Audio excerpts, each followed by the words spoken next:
Hello everybody, welcome back to the channel. It's Kimiko Angel and we're here with Xavier's newest myth called Where Stars Scatter. So this one from what I've seen, it ties in with his Light Seeker myth, which is the very first myth, the standard myth you get. And it says this is the downfall of Philos and the story of your life. That sounds really ominous, especially with the little background changing, which, you know, it actually gets bright and then it goes to like straight tragedy stuff. But yeah, I'm really excited to see this because I wasn't originally expecting to get this set, but we ended up getting it, and I was looking up to get the whole companion too. So yeah, so let's go check it out because I'm really excited to see this because I don't know much about Xavier like that, so it's good to know more stuff. It's as if I've been in a long dream. My consciousness is an immobilized seed that's buried deep in dark soil. The space around me is compressed into an endless void. Without any reference points, it is impossible to sense the passage of time. My memories are no different from a thick fog now, yet occasionally I hear voices in the distance. They fluctuate between being near and far. They are jubilant cheers from the living and sorrowful sobs from the dead. Are we like in purgatory? What in I will find you. Oh god. That actually startled me. Who? This voice is akin to an hallucination born from endless waiting. However, it is the only ray of light penetrating this blackness. I don't always hear it, but when I do, the faint light advances a little further into the void. In this endless waiting, I sense a heavy darkness as slowly recedes. And after traveling for what feels like centuries, that light grabs my wrist. Hold tightly, okay. I beg of you, don't let go. Please pull me out of this endless void.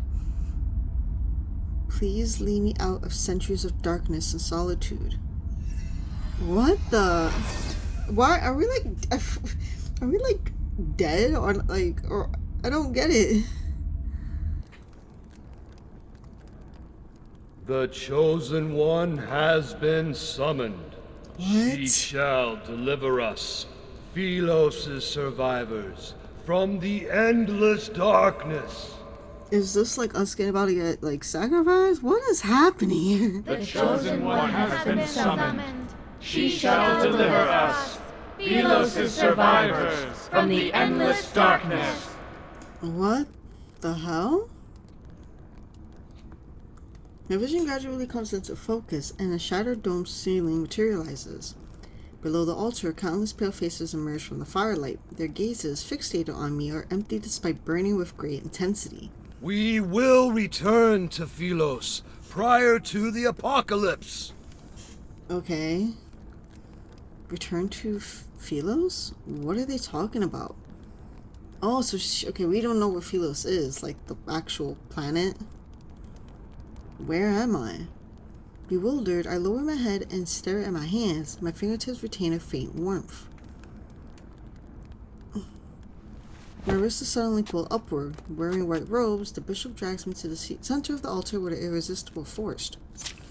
Excruciating pain pierces my palm. The gem on his scepter is as sharp as a blade, and blood falls. Behold, she possesses a vessel of flesh and blood! Okay, so this is like the same thing as like the original Light Seeker story where they talk about her being like the sacrifice and that she will help heal Philos. Garbed in white, the acolytes cheer at the sight of my blood. While this absurd scene unfolds, a strange trembling rises. I feel it in my feet. But it's not that I'm afraid, rather the ground is actually shaking. Reminiscences of thunder, the sound of horse hooves approaches. From my positions on the altar, I can see a figure wearing black armor. The individual smashes the monastery gates to pieces. Oh, it's him. Oh! The tyrant! Oh! The kneeling acolytes lift their heads one by one. They are shocked at the sight of the trembling stone doors. Then the doors break. Amidst flying stone fragments, an arc of black and gold steel cuts the acolyte leader in half. Stop the Mad King at once! Oh, he's coming to save us. The acolyte shouts and cries are silenced by gleams of the gleam of his blade as it swung. Unwilling to hesitate any longer, I quickly jump down from the altar, step over the white robe strewn across the floor, and slip into a shadowy, hiding place. My lady, you... Be quiet. I'll count to 3 and let go. I suggest you answer my questions. With his mouth covered, the acolyte nods. However, his expression shows excitement instead of fear. Who am I? Who are you? Who is he? Okay, we don't even know who we are, so... You are the chosen one from Philos. Okay. The Cinder's waters washed you ashore. For a long time, we were waiting for you to awaken. What? We are acolytes who belong to the Order of Babel. We reside in the most scholarly, sacred monastery in Cindersfell. Cindersfell. The Order of the Babel? Cindersfell? You are here to help us to return to Philos. So we're not even in Philos then, are we? Do you know the man who charged into this place? He is the sinner who destroyed Philos. Oh. A sinner? My memories are hazy, my mind clouded, I can't remember anything about myself. They keep calling me the chosen one, but how can a person's name and identity be reduced to a cold and personal title? I barely made it out of that darkness alive. I'm not going to die here. How do I leave? The acolyte holds my hands with an iron grip. His voice is tinged with a childlike fanaticism. You're awake. Why should we leave? You shall save us all. You're mistaken. I can't save anyone. The whistle of the sword's edge is getting closer and closer, yet the acolyte stood frozen like a statue. Damn it. What are you waiting for? We need to run. He's not the only one. The other acolytes have also fallen to their knees to worship something. Their singing grows more fervent with each verse. Christian Messiah? Oh god.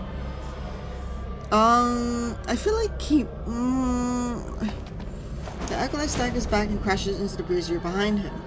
The flames leap and engulf his white robe. His body dissolves into swirling dust. Oh, he got burnt. Oh my god, this is actually crazy. These people, all of them are... Oh, are they like ghosts? Or like not... What? I'm so like lost. It's like the underworld, it feels like. Is this what it is? Like, I whip my head around to look at their devout expressions. Under the light, none of them cast a shadow. These acolytes and the old man who cut my palm earlier, they're revenants. The Cindersfell they spoke of truly is a place inhabited only by the dead. Okay, so yeah, it's like the undead Xavier, underworld. Relinquish that sword which is bathed in the blood of your brethren. If you do, I shall forgive your slaughter and absolve you of your sins.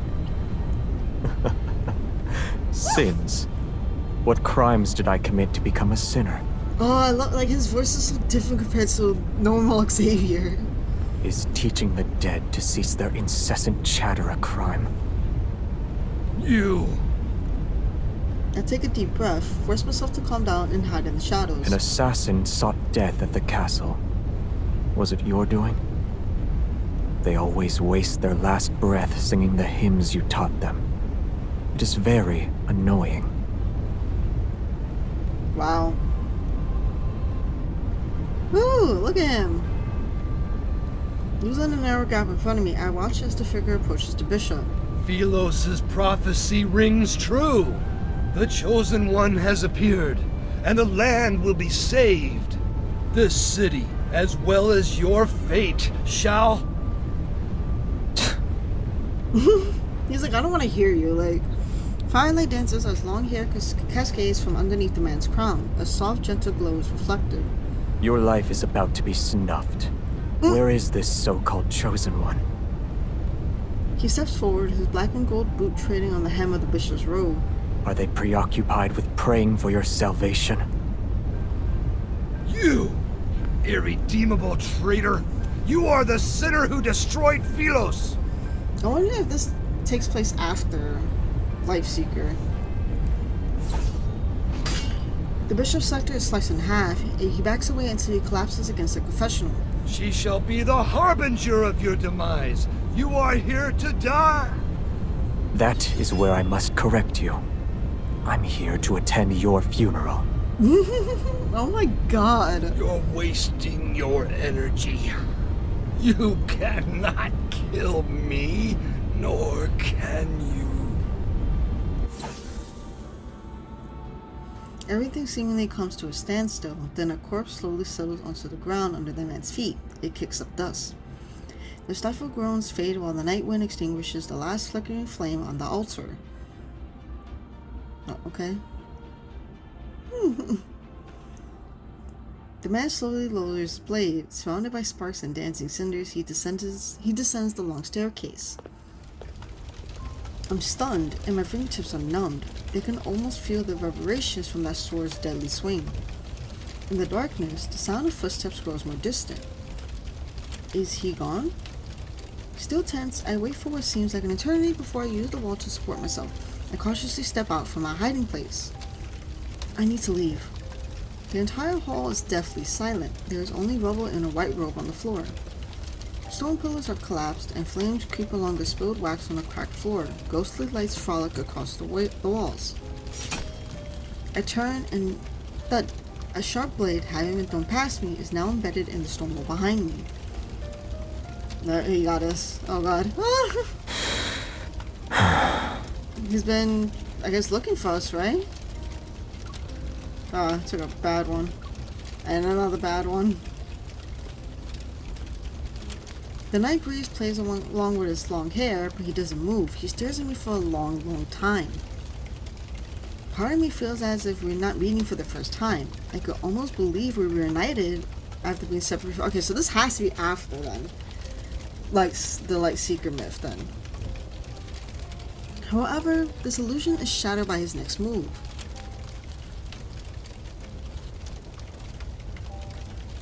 The man they call the Mad King leans down. He lifts the tip of his sword and it touches my throat. Only the dead dwell in Cindersfell. Why does he look so good? Oh my god. Okay, enough, you know. So, who exactly are you? Are we like between like the dead and the living? Is that what us MC is in this one?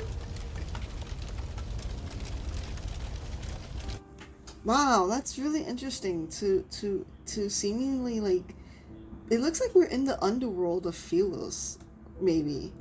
I don't know if we're in Philos or we're like next to the planet Philos, but like it seems like we're just like in a whole like underworld of it.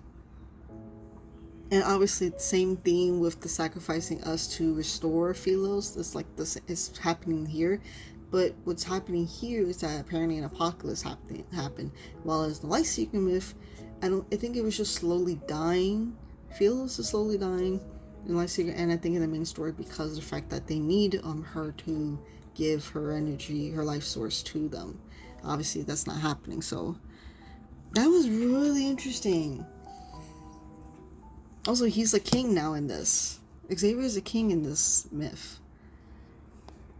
A tale circulates every corner of Cindersfell. There was once a glorious kingdom called Philos. It fell during the catastrophic war.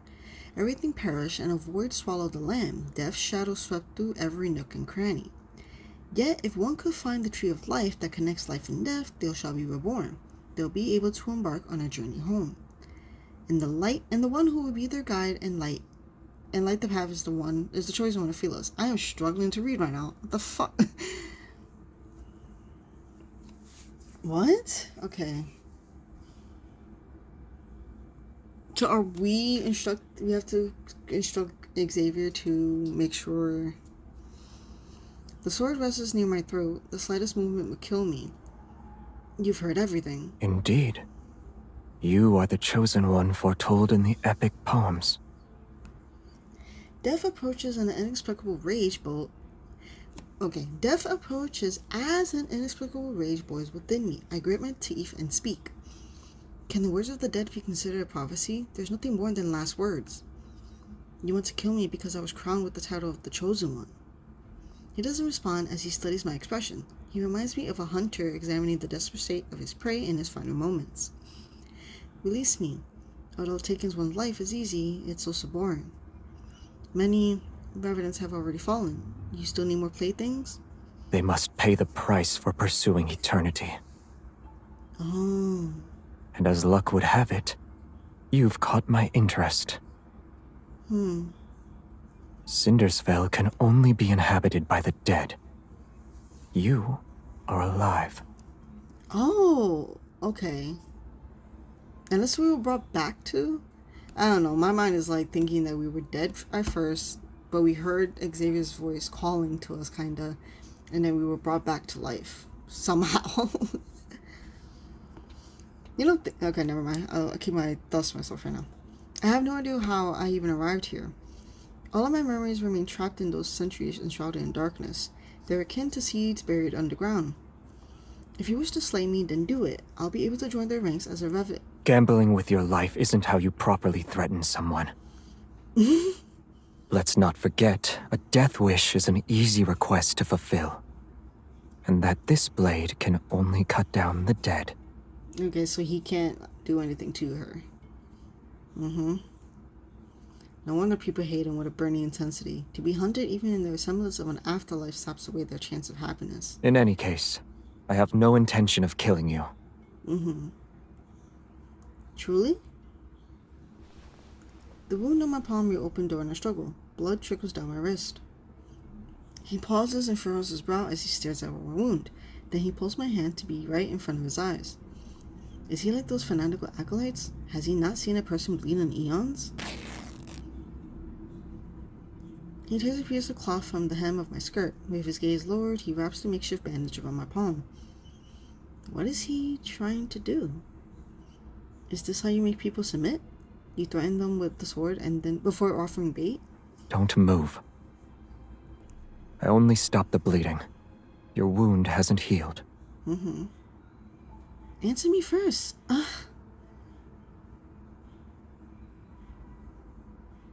He ties a knot over my wound, picks up his heavy sword, and turns to leave. Oh, the hair!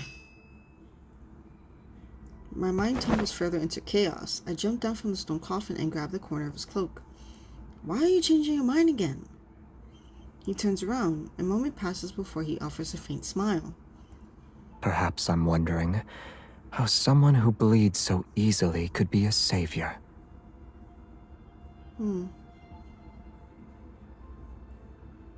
I slowly let go of him. Danger lurks in every crevice here. Stay alert.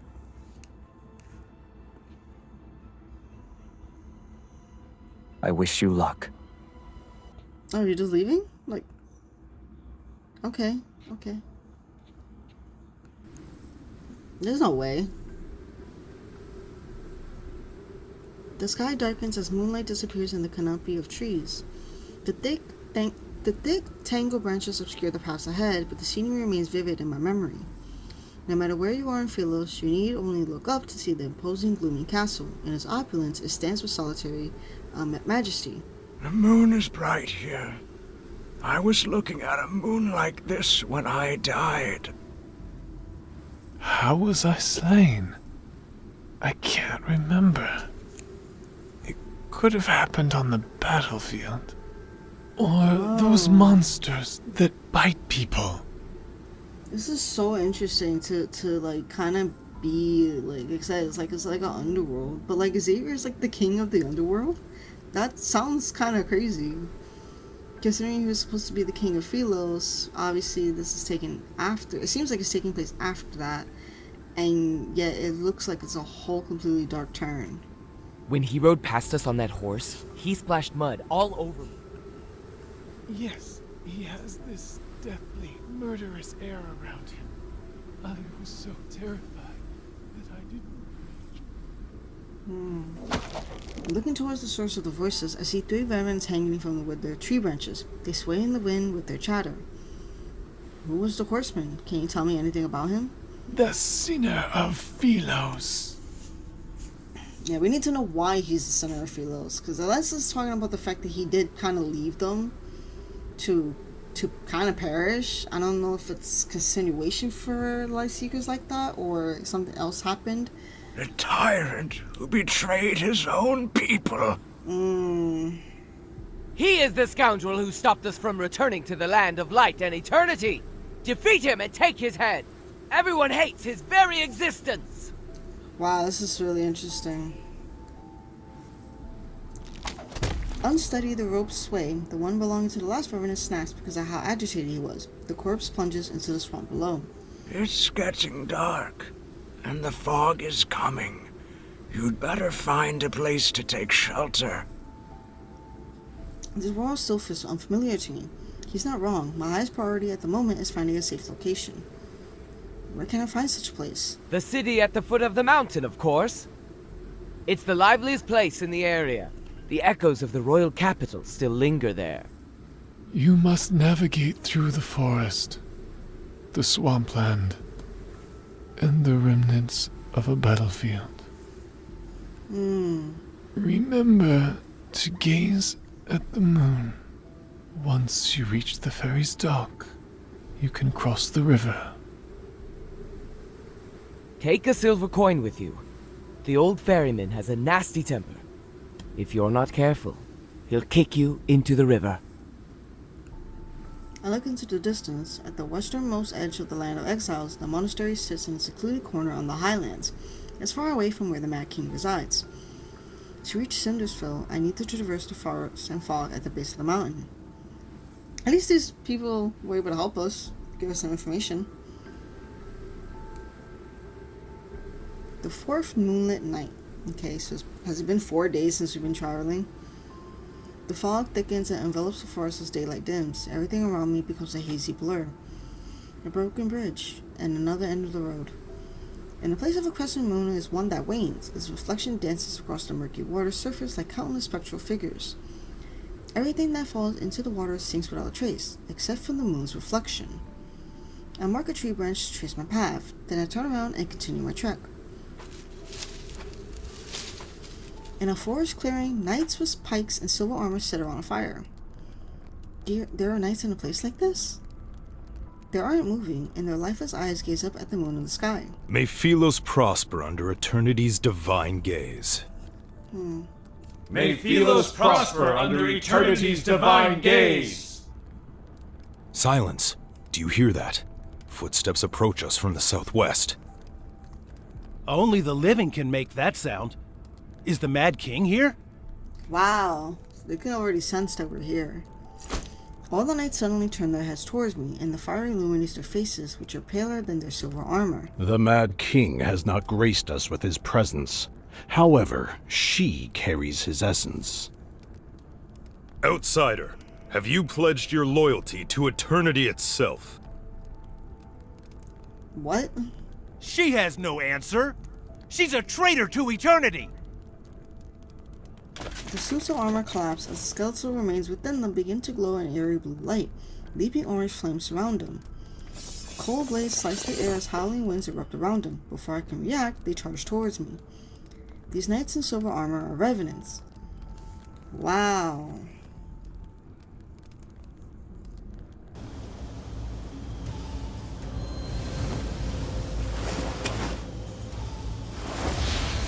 Look at that staff! Oh, those are the monsters! Wow!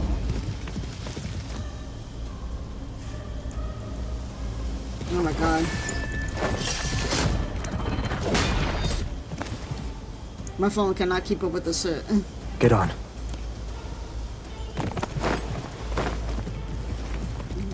Oh my god. We meet again.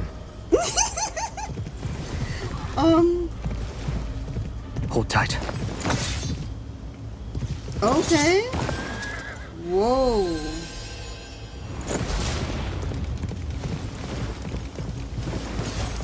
Wow, this looks so cool. What the? Whoa.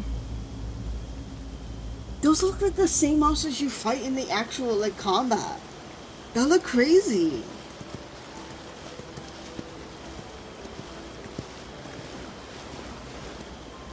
Oh my god, why does he look so good? Earlier, you mentioned the price of pursuing eternity. Oh god. What were you referring to? The dead are trapped in a perpetual cycle. Wow, this is actually Only beautiful. painful deaths await them. Leave while you still can, or you'll meet the same fate. Oh, these flowers. In a rush? Didn't you tell me to leave while I still can?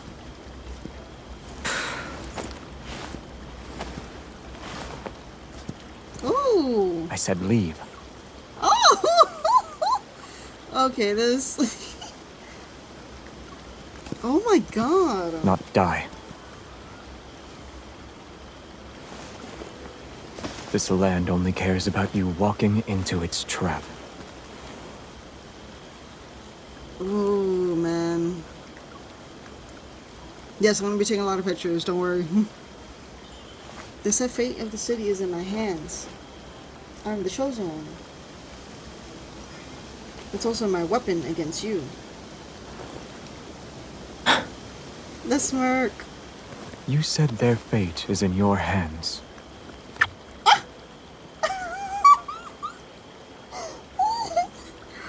Okay. Oh, look at him. Oh my god. However, you're still in my hands. Is this form of etiquette sufficiently respectful toward the chosen one? Oh my god. The smile. Oh my god. Woo! His face is killing me. Do you see how deadly this shit looks? Look at his face right now. Okay. I know I'm fangirling for the time being, but... Okay, let's go.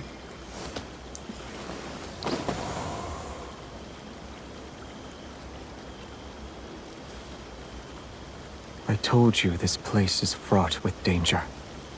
You need to be cautious. Yes, of course. And people's intentions can be just as treacherous. So, you never heard of Philos' prophecy? I've heard more last words. Such as? Excuses from the greedy. The pleas of those on death's doorstep. Confessions of hypocrites. Oh, so there's more people around.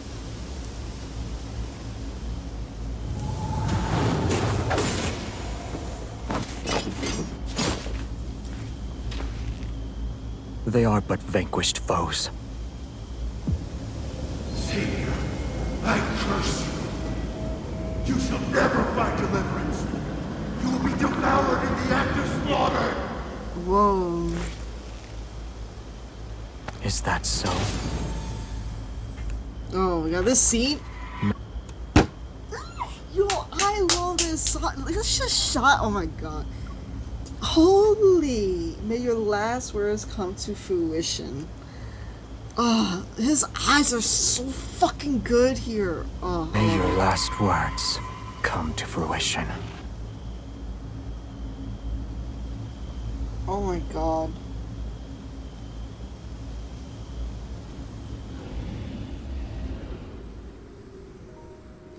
With wails and curses, the last of the revenants falls to his blade. The mist disperses. Moonlight illuminates the armor and broken swords that lie scattered on the ground. They bear the ancient patterns in Philos. Were they Philos knights in the past? If you're their king, then why?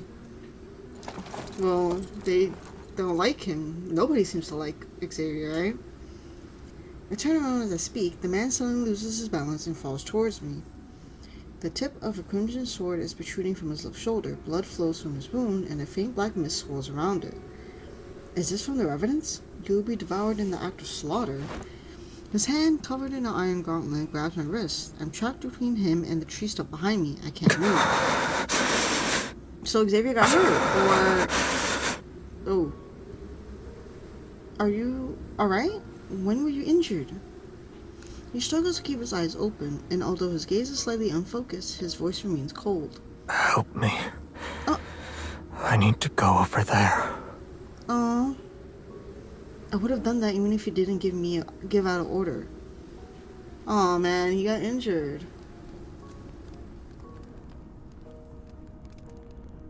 After gathering enough fallen leaves and dry branches, I built a fire at our resting spot. In the fire's glow, his face is deathly pale. It's almost drained of color. Would you like to warm up by the fire?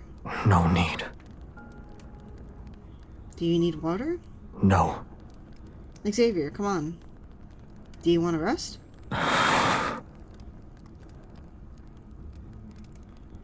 Very well. If you won't sleep, then I will. The night is cold and damp, so I'll be borrowing your cloak. He shifts slightly without saying a word. His eyes are still closed, but he does move to make room for me. Okay, what the heck? The cold wind howls throughout the forest as it becomes fiercer. I hug my arms tightly, lean against the side, and act as if it's not unusual. You have a heartbeat, you breathe, you bleed, you're alive just like me. Is that why you didn't kill me at the monastery? Did you see yourself in me? He didn't seem interested in answering my question. During that battle, his sword was the only weapon capable of slaying the Revenants. No wonder that old man with the white rose wanted it. While connecting the pieces of information in my mind, my gaze shifts to the sword lying a half a meter away. It's a great sword that devours light. Aside from the back of the blade being thick, the weapon itself is completely black. Mysterious runes are inscribed on the sword, and they surge with light whenever it's swung. Does your weapon have a name? No, it's just a sword. Then your horse's name is Horse? He doesn't respond, and silence settles between us. Okay. What about your name? Should I just call you Man? I acted like I'd forgotten his name, just so I can bring it up. Xavier. Despite knowing how dangerous this forest is, you willingly enter it. You have my thanks. You are mistaken. Worthless rabble trampled on my garden. I cut them down, roots and all. Okay. His nonchalant tone suggests I'm the first person he spared. My unspoken words remain in my throat as my gaze shifts once more to the terrifying sword at his side. I'm sorry to disappoint you, but this blade cannot harm the living. Okay. Then, when you used it against me at the monastery that day, was it just an act of intimidation? Yes. Inexplicable anger rises within me, and I tug the thin blanket covering my body. The fabric in my hand feels unexpectedly heavy, and only then do I realize it's actually his cloak. Just as I'm about to let go, he slightly leans towards me. The edge of the fabric touches my fingers and carries an unexpected warmth. Are we just cuddling? Oh, what the heck? What is happening? Wow, look at the scenery here. The thick fog is dissipating when I open my eyes. A crescent moon hangs in the firmament and casts its light upon the embers of our campfire. He helps me onto a special steed, and we traverse this forest before the next moonlit night arrives. Whenever we encounter those Revenant Knights, they are swiftly cut down by his massive black sword. Xavier, only an agonizing death awaits you. As we pass through the swamp, I see a dead tree that's half fallen. It's covered in the lingering souls of soldiers who died in battle. He remains calm and spurs the horse forward. We press on.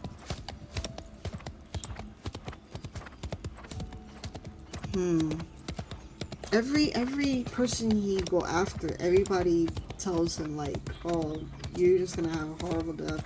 Nothing's gonna good happen to you because you're still betraying your people and doing things that you shouldn't be doing.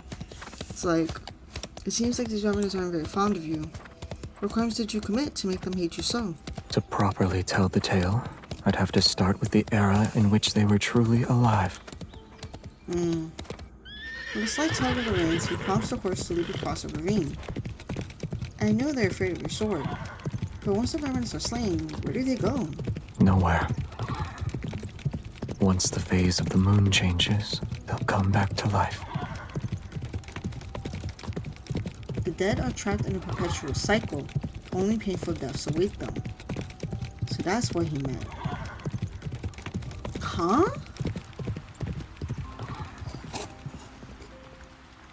After an unknown amount of time passes, rain falls from the sky. The remnants of an ancient battlefield emerges on the distant horizon. Collapsed stone tombs accompany overturned coffins. Rusty swords, broken spears, and worn helmets are scattered about. The rain washed away the dirt from the tombstone to reveal the text carved into them. In a chaotic era, kingdoms fall like shooting stars. The Order of Light Seekers fought until they breathed their last breath. Countless blood-soaked battles fought in unwavering courage. Their tales live on in song, their heroic deeds forever engraved in our hearts. In the year blank of the Philos calendar, the kingdom fell. The royal capital was destroyed and the royal bloodline was extinguished. The knights, our exalted, honorable guardians, they now rest in the silence of a long night. On the day the order ceased to exist, their names shall be carved into these historical monuments under eternity's divine gaze. Like the stars, they are distant but never cease to shine. What are you looking at? Huh.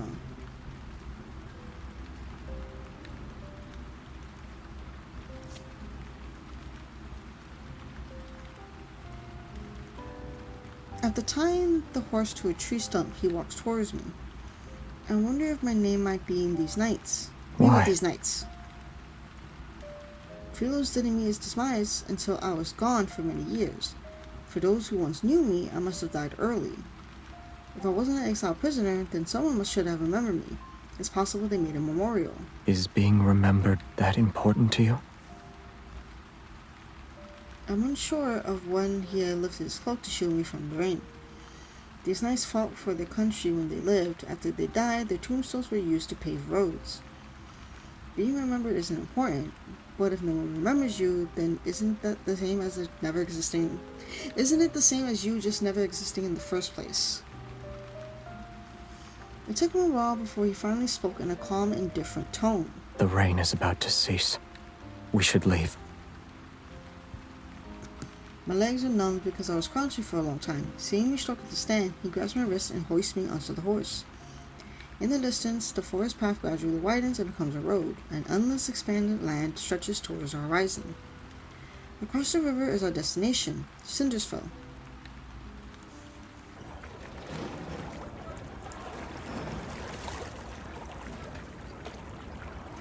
Our journey, less than pleasant all things considered, finally ends at the crescent moon. As the crescent moon disappears, a new moon rises.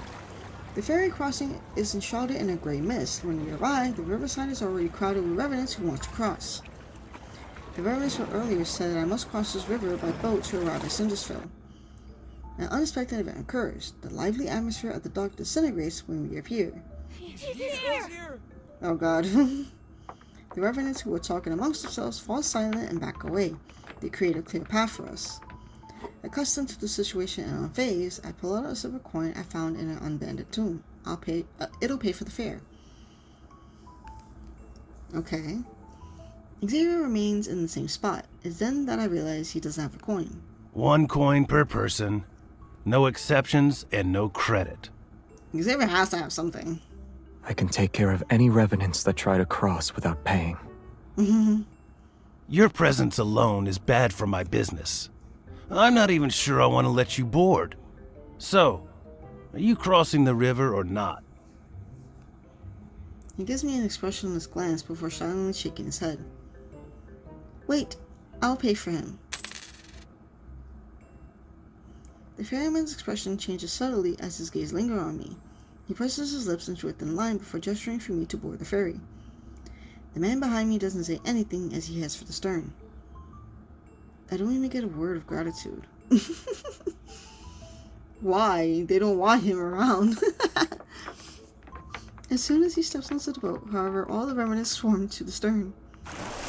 It starts to sink under their weight. Meanwhile, the bow, where Xavier and I are standing, rises. Either find a seat or get off the boat, you dead bastards. What the heck? The reverends on the stern proceed to leave as if they were parted from execution. Only the two of us. This is wow. Like they don't even want to be at like in the presence, the distance. No, just don't even not even next to Xavier. Like this is just like horrendous. Like what the hell? This is so nuts that literally like not one person likes this dude. Like. In the silence, the small ferry moves across the water and disappears into the rippling moonlight.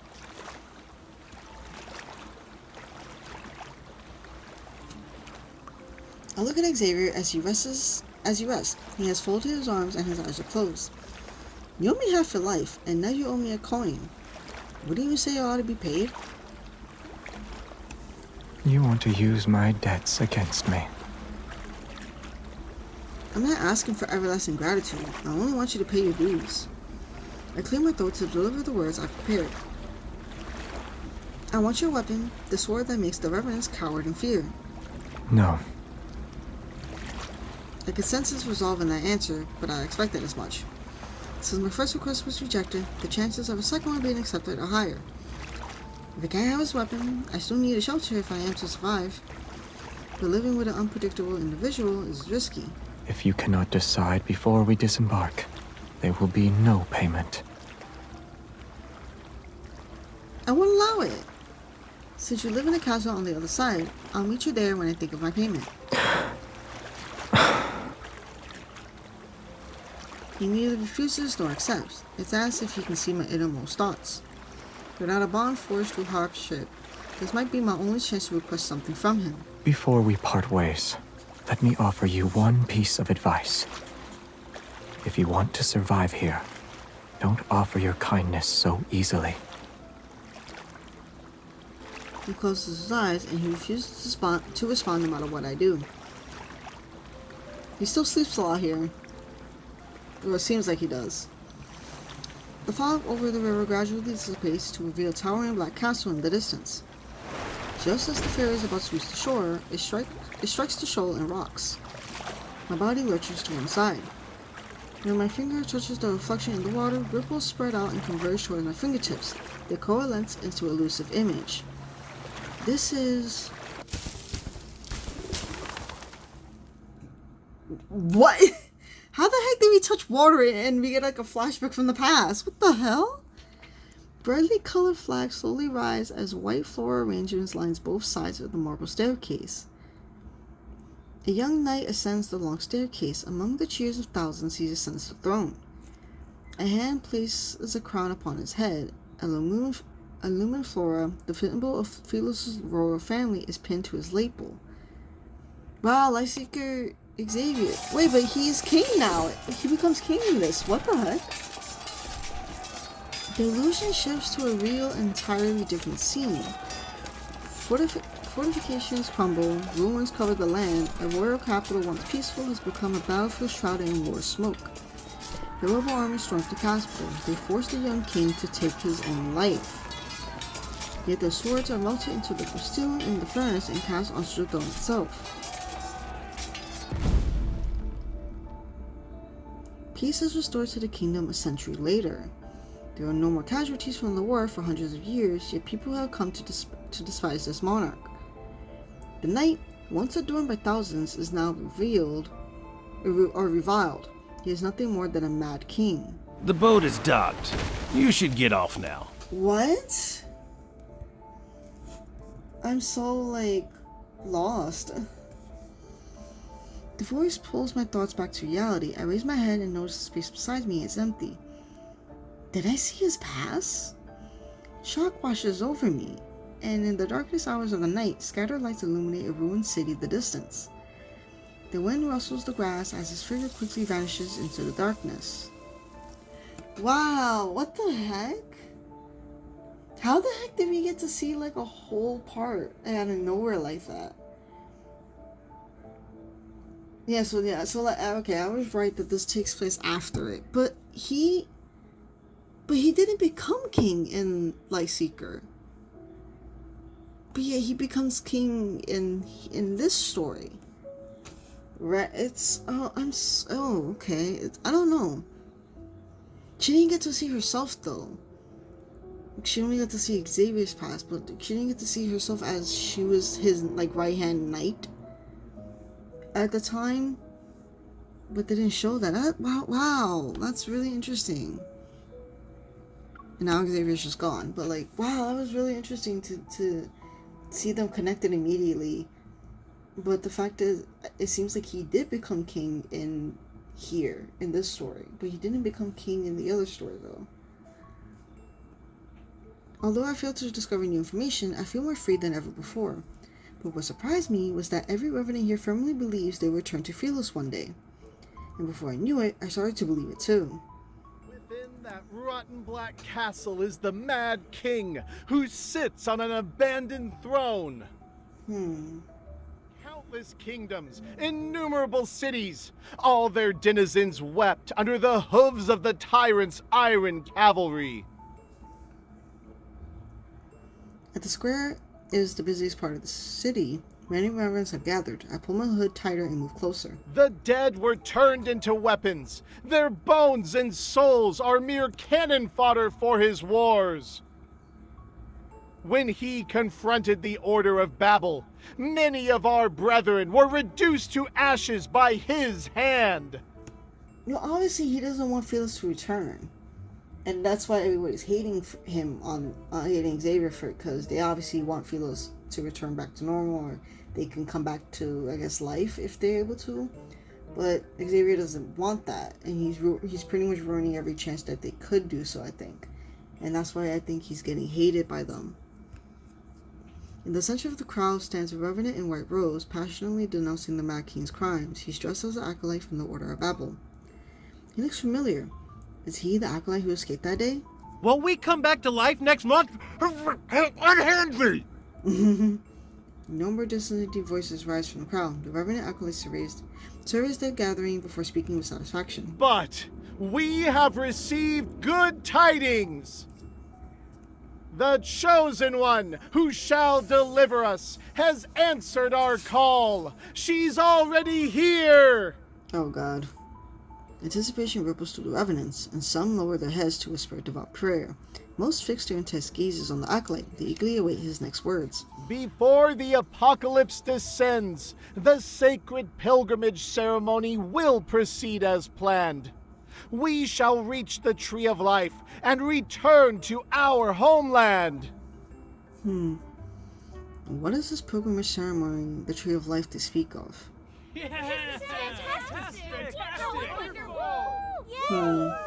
Where's the Chosen One? Oh God. The Chosen One. The Chosen One is... A sense of foreboding stirs within me. I turn to leave as I hear excited shouts behind me. Over there! Oh no. The Revenant Acolyte points at me, and so every Revenant's gaze falls on me. She is the Chosen One! Our prayers have summoned her! Oh no. Acting as if they've seen a goddess, the Revenants run towards me. Fervent cries resound. Countless hands reach out and cut off my escape route. Jubilant, they hoist me above their heads. Wait! Release me at once! Oh no. The Revenants carry me to the castle perched on the tallest hill. I wasn't even given the slightest chance to struggle or escape. The acolyte clears his throat and shouts at the half-open window located on the upper floor of the castle. The one who stands before you is the slayer of the eternal night, the night of refulgence. The pilgrimage ceremony's shepherd, the ruler of fate, the shining beacon of hope to Philos' countless survivors. And she will be your nemesis until you die. Our prayers have summoned the Chosen One. Oh my God. Did he come up with those titles in the time it took to get here? The black window frame slightly stirs, and a dagger with a cold gleam is thrown down. My castle is too small for your ilk. Only your Chosen One can come in to slay me. Oh! And there will be a sea of blood if you let me handle the selection process. Oh no. Xavier is so ruthless in this. Granted, he can be ruthless in the story, like the main story and stuff in general, but like, I don't get to see it. So it's like, it's so interesting to see how ruthless he is in here. In the blink of an eye, the righteously indignant revenants scatter in all directions. Even the enthusiastic acolyte runs away and disappears like smoke. A chill runs down my spine as I look up. The figure near the window meets my gaze. I see they've made their choice. Resigned, I sigh inwardly and pick up the dagger. Okay.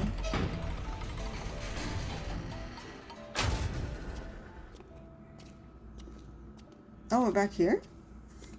In the vast empty hall with its tile floor, only the sound of footsteps echoes.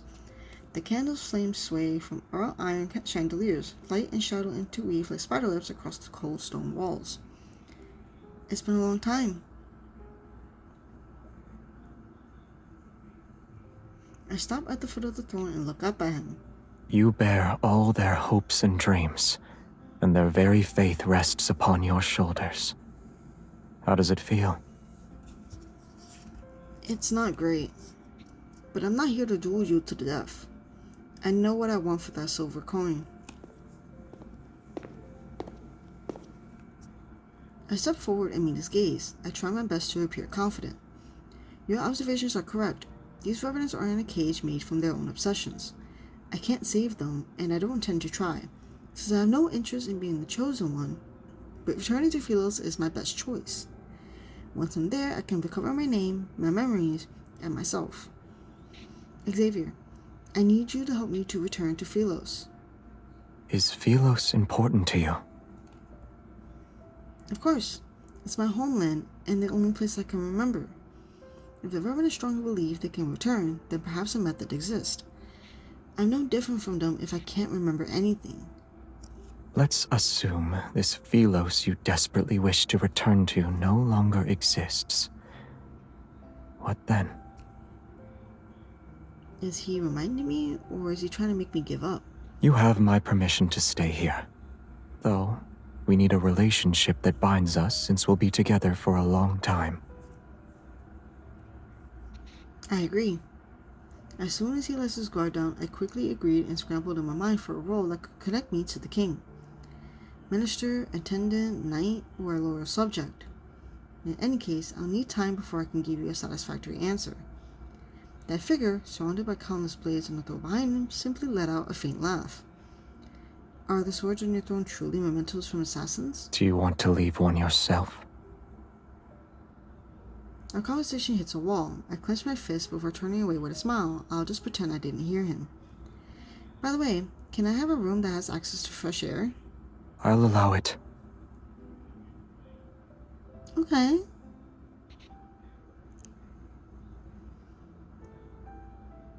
After I entered the castle, the underground gambling den began taking bets on how the Chosen One would die. Wow.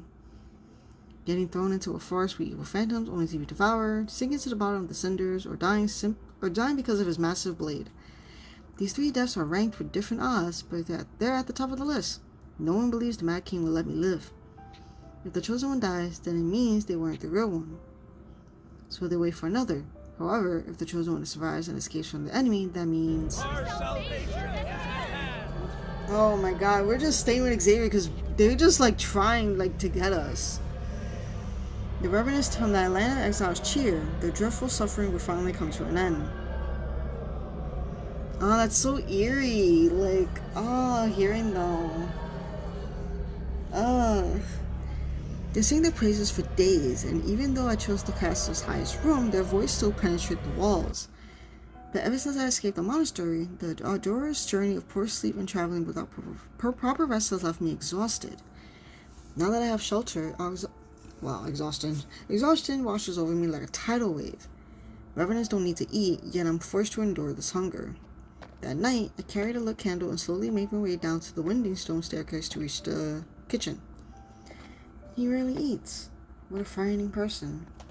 I conduct a thorough search only to find roots and mushrooms. What are you doing? Can you feed me, please? Do you have a personal chef? Don't you need to sleep? I heard music, so I decided to investigate. Oh, the stomach growling. What instrument is that? The sound is unique. What? It's the wailing of a hungry ghost. Oh my god.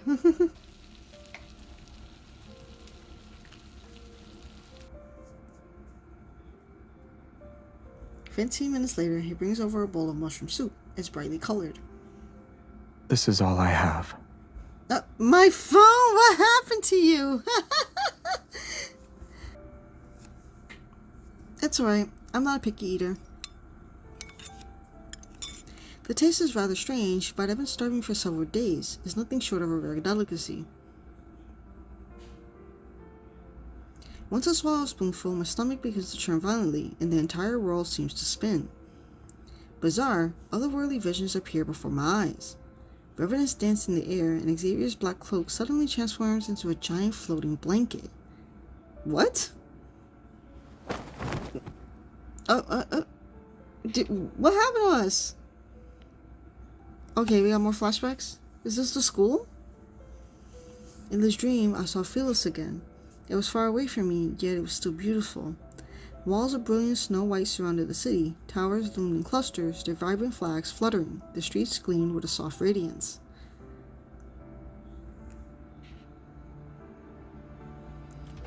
A procession of silvery white knights slowly navigate through the streets. Covered in flowers, they head to the ancient royal capital.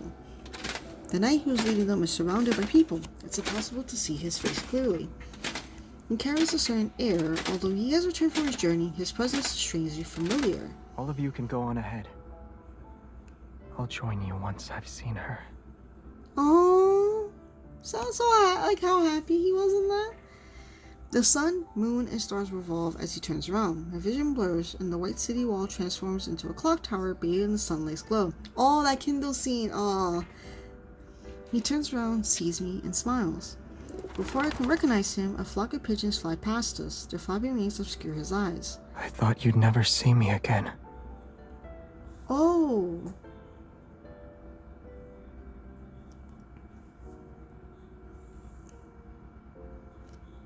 I open my eyes and I feel like I was in a very long dream.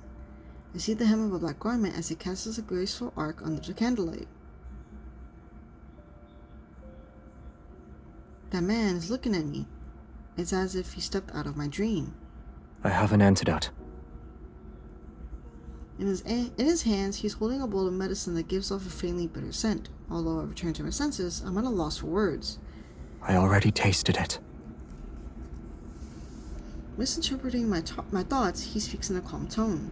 I hesitate before reaching out to grab the hem of his clothes. I squeeze it a few times. No. No, I'm not a hallucination that appeared because you were poisoned.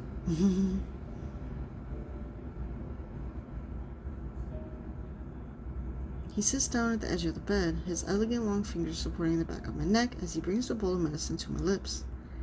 His pose is unmistakably intimate, yet his expression remains unchanged. His eyelashes aren't even raised once. I hear a clamor. Did something happen? It's war. Oh. There is a war happening here? In a place like this? Yes.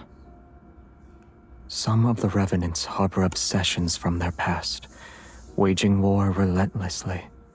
They never really die, and they don't stop. They were once your subjects, Your Majesty. Why do you make it sound like it has nothing to do with you? Listen. The loudest voices belong to those trying to find a way to rescue you, the Chosen One. If you die here, I'm afraid my moments of peace will significantly decrease for the next month. The light flickers on his face as he picks up the bowl again. Open your mouth. The slightly bitter liquid spreads across my tongue. He gives me a sidelong glance, but he doesn't look away until he's confirmed I finished every drop.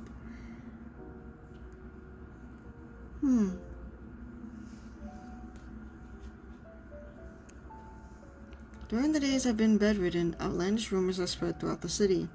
The Mad King has become the Chosen One's servant. The Chosen One risked her life. The Chosen One has made a great sacrifice.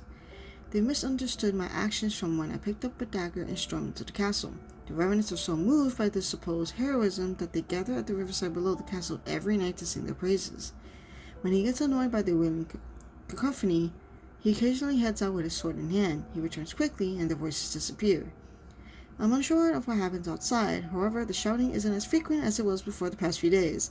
Oh, is he just slaying them? He's like, I'm tired of your fucking singer. Get the F out, like, so I'm gonna just have to slay you? Like, what the heck?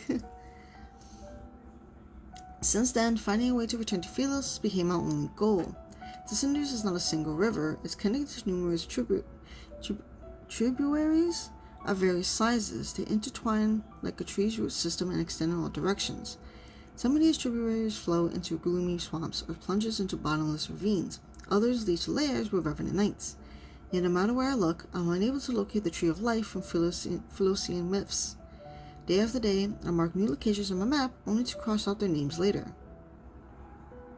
Oh, okay, so we're still trying to find a way to get to Philos. Because we want to know who we are actually. Exhausted, I climb down this castle wall. The moon has already reached its zenith. A figure is in the garden behind the castle. His hair reflects a faint luster under the moonlight. Is that Xavier? His interests have changed as of late. Instead of killing others, he grows flowers. Yet not even a fraction of light touches Cinderfield, and only Lumaflower grows here. The flower he tends to is the one I haven't seen before.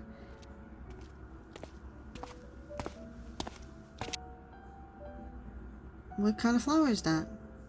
Curious, I walk up to him. He glances at me before he continues to water the plants. One that shouldn't be able to survive here. Oh. Then why are you growing it? He doesn't answer me, his fingertips touching the withered stem. I'm not sure if he didn't hear me or doesn't want to respond. I know you have secrets. You don't need to tell me. The fact that I have secrets shouldn't be a secret. But the secret is related to a certain person, yes? I crouch down beside him and push aside a cluster of leaves. The wilted leaves' veins have taken on a yellowish hue, and the light blue flower bud droops. It looks so fragile that it might snap at any moment. People typically grow flowers to remind themselves of someone, or give them as a gift. I doubt there's anyone you want to give flowers to in the city, though. There is one person. Oh, okay. Who? He sets the watering can aside, turns to face me, and looks into my eyes. I guess, does he know, like, his past? I'm guessing he knows his past, and that's why he knows kind of maybe who we are? We'll talk about it when the flower blooms. Okay. I don't know if it will ever blossom. However, I do know that someone who promised to help me hasn't kept his word. He nods thoughtfully. You created a map of the entire city. Then you walked along the tributaries large and small. You've done good deeds all the while. Tales related to your acts of kindness have spread throughout the land. I was collecting information. Wait, how do you know about all of this? You already leave the castle. Would you say these methods of yours are effective? I'm quiet, then I shake my head. None of them are the correct method to return to Philos. What a pity. Why do I have the feeling that he knows how to get to Philos but hasn't just bothered? He's always like this. He dismisses my words with a few of his own. Well, we'll set that aside for now. About that relationship you mentioned before, I already made up my mind. I'll be your queen, your companion, your knight. Oh my god. Can we just pick all options, or we just... I know at the end of, like, the trailer, I just say we are his, queen and stuff, so maybe? We can't be his knight, because that wouldn't work, so... Or maybe it could work, because maybe he knows that we were a knight in our previous life. Why am I, like, figuring out, like, this is making, like, hardest choice of my life, but it's not.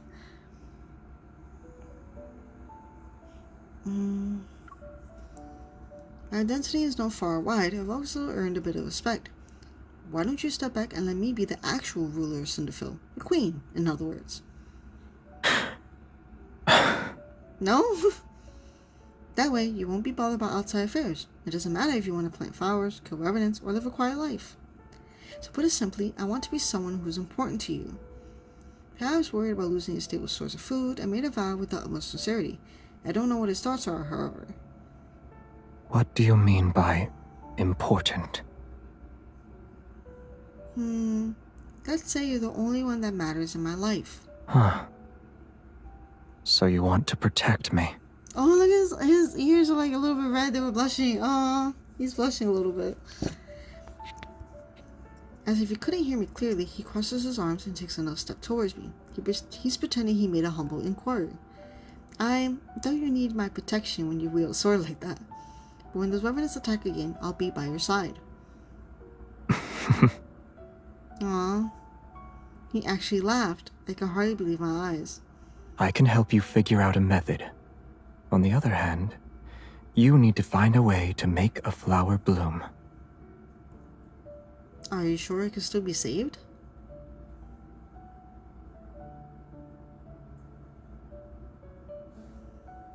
After agreeing to this surprisingly simple condition, I returned to my room. After spending these days together, Xavier seemed nothing like the Mad King those acolytes talked about. But the way he took me in and promised to help felt like just an excuse. An excuse to keep me here. Could it be because of that Chosen One rumor? With no answer for now, I sighed, yet his smile from moments ago kept flashing through my mind. The call of an owl signs outside the balcony. A shadow swoops down, grabs an envelope with a wax seal, and then flies away. Huh? I return to my bed and open the envelope. On the letter, the stark, concise handwriting catches my eye. We would like to invite the Chosen One to our sacred monastery so she can observe the selection process for the pilgrimage ceremony tomorrow. The Order of Babel looks forward to your answer. Oh God. Oh wow, this is really interesting. I gotta see how the other answers are for that, for your knight and your companion. Because he kind of just wasn't into it, but he was like, sure, why not? You can be my queen, whatever. But, okay. But now we have a decision to make, because they are reaching out to us to go see them. And it seems like we made the fucking decision to go. What the hell? Each month the monastery selects individuals to sail along the endless cinders. This is known as the pilgrimage ceremony. The reverends believe that by traveling down the cinders, one can find the tree of life that connects Cinderfell to Philos. Once more, I find myself at the monastery. Everything has been transformed. The dilapidated altar and crumbling walls has been restored by the revenants. They're functional now. The acolyte's soft chanting echoes throughout the building. They carry an ineffable reverence. I pass through the noisy entrance hall and into the courtyard. It seems the bishop has been waiting for me. You've said that the apocalypse is only a matter of time, and I'm the key to saving this world. Even though I know these revenants cannot truly perish, I still feel a strange sense of unease upon seeing the bishop again. If there's going to be a world-ending flood, you should be building dams. And if a war is about to break out, you should be mobilizing armies. Those are more productive options to pinning your hopes on me, your so-called chosen one. Sensing the doubt in my words, he responds with a slight smile. You think I've spouted lies to control the revenants, is that right? Why do they believe in me? Why do they believe in you? Ooh,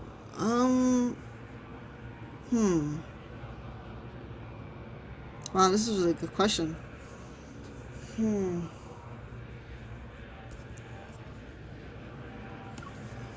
Why do they believe in me? Since ancient times, Philos was given a divine prophecy about its creation. At the world's end, the Chosen One will lead countless souls to be reborn, taking on a vessel of flesh and blood. Your very existence is proof of this. Myths are just myths. They're stories invented by the humans who lived years ago. You are correct. However, Philos has truly been destroyed. You have the freedom to choose your path. We shall not force you to bear the responsibility of being the Chosen One. We are incapable of forcing you, in fact. What? But the pilgrimage ceremony shall be carried out as planned. It will be held during the next full moon. But would they just take someone else to do it then? Is that the solution that they're going to come up with? He smiles before removing the key around his neck. He places it in the palm of my hand. Memories prove one's existence. Yet those who died here are trapped. They can never create new memories. If you cannot understand our faith, then I implore you to visit the underground library and see for yourself. Okay. For several days, I immersed myself in the sea of books. Although I found no records related to the pilgrimage ceremony, I learned what happened to Philos during my absence. In the beginning, the energy needed to extend the planet's lifespan was almost depleted. Beasts called wanderers grew increasingly violent and occupied most of the planet. Okay, so yeah, like I said, since they didn't have the vessel to do the sacrifice really and get the energy they need anymore, it turned into a whole disaster. And now, here, the monsters are called wanderers here. Granted, in the main story it's a completely different timeline, and now it's from the Deepspace thing. But in this one, it's completely different. Even in a mortal planet, sustainment energy will fail to escape the fate of decline.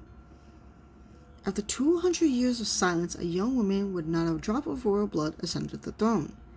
Under her rule, Philos reclaims foreign glory for a time. This period will be later be called the Morn Era. However, historical records about her are scarce. They have only managed to preserve the magnificent spectacle of her coronation. Her life and fate was seemingly erased by an invisible hand. There is nothing but a blank void. Okay, so this part, because at the end of Light Seeker Smith, MC, she became the queen of Philos, because Xavier wasn't around. He kind of just dipped. He left her because she was trying to find another way to get energy for the planet, and she ended up becoming queen. So this is talking about this, but they're saying, oh, all we got was the time that she became queen and nothing else after that. But apparently it was still good. It was still a good time during her rule. Okay. The situation in Philos grew increasingly dire as time passed. The royal family and citizens were split into several factions. Their constant disputes rendered the monarchy on the brink of collapse. Natural disasters raged while the fires of war burnt without end. The flames of chaos swept across the land and destroyed the last vestiges of the old world order. The last monarch of Philos was an undefeated arbiter of judgment, yet he was the tyrant who supposedly led the kingdom to its demise. So then after a while, did after a while Xavier came back to Philos and then decided to take the throne? And then it just didn't work out because we weren't there anymore. So, it's like he became king after, and then he just didn't work with his people at all. That's what they kept on saying. He betrayed his own people. The tyrant, addicted to bloodshed, the embodiment of corruption, a fallen god who was devoured by the darkness. This must be Xavier. In every historical record about him, the fall of Philos is almost universally blamed on that king. Yet, as I carefully read through the list of crimes, I feel as if he can't be blamed for everything. What part of the text made you stop reading?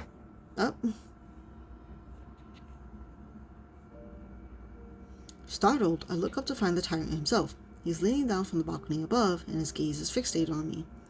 Why are you here? My only important person disappeared. Was I not supposed to look for you? Aww. I notice the young acolyte who served as an attendant has dozed off in the corner. Book in hand, I walk over to him. All these meticulously detailed accusations and atrocities, they read more like fantasy than history.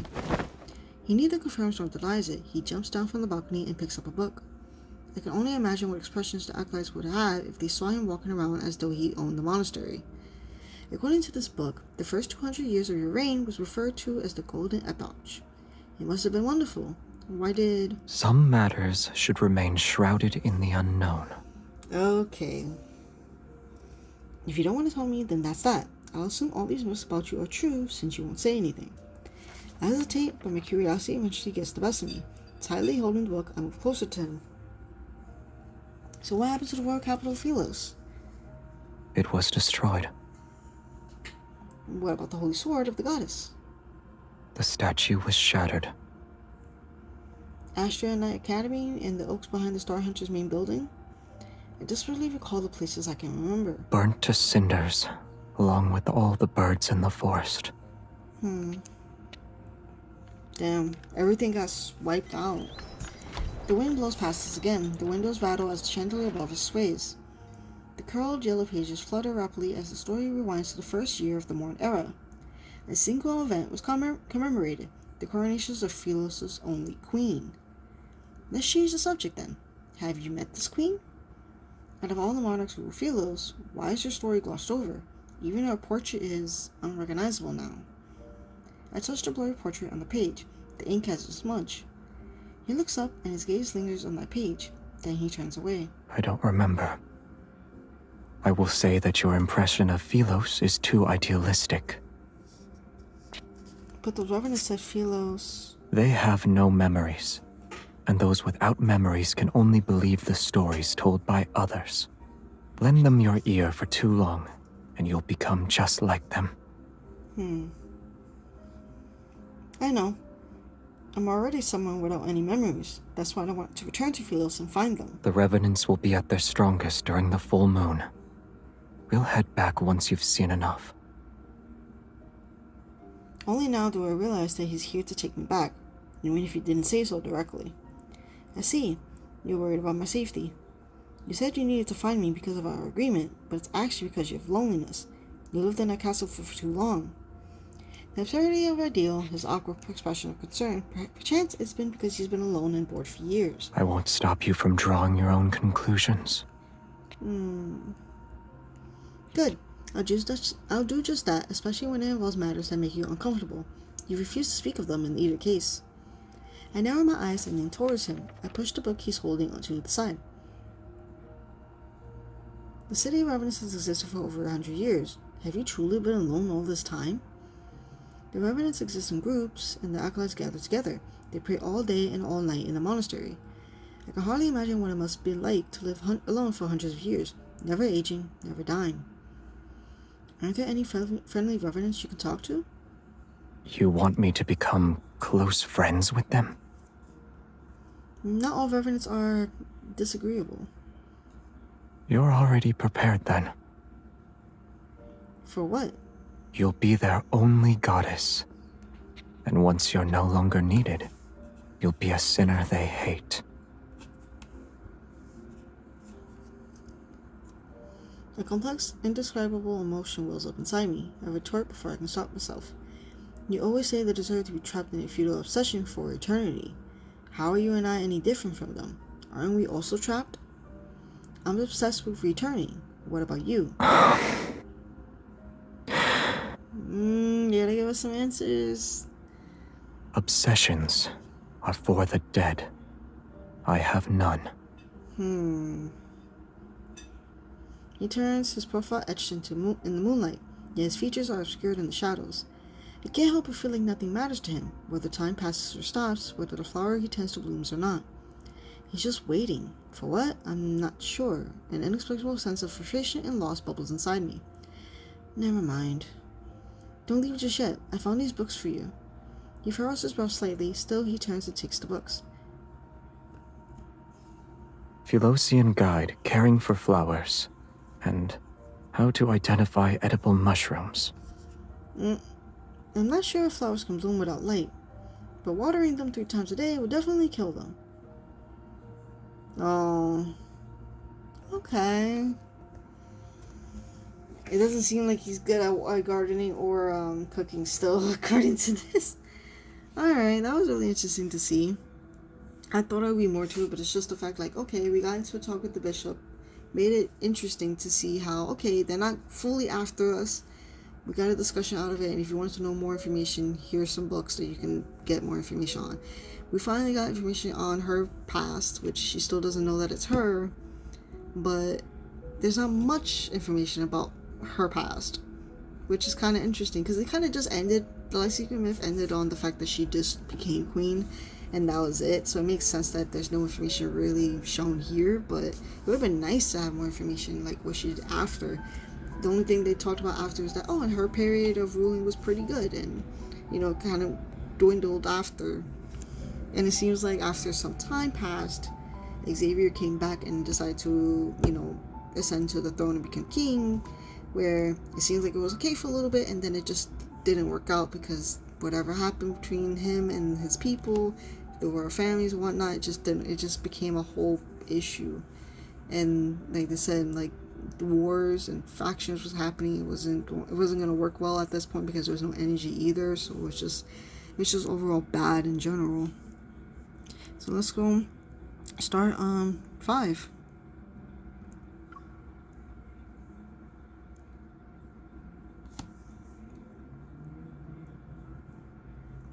Following the book's instructions and using the withered plants as fertilizer, the unnamed blue flower finally shows signs of vitality. It's grown taller since yesterday, and it leaves unfurled with a pale luster. Days pass. Before I know it, it's time for the pilgrimage ceremony. Outside of the city walls along the riverside, over 100 tents have been set up. is to accommodate the thousands of revenants who are here to witness the ceremony. After prayer at the monastery, the pilgrims and acolytes descend along the ridge. The ridge? Or maybe it's that bridge, I'm not too sure. They carry blessed lumiflora. The procession covers a long distance. Singing hymns praise Philos, they walk with carefree steps and carry lamps throughout the night. The lights in their hands form another river. They flow through the dark forest and across the swamp.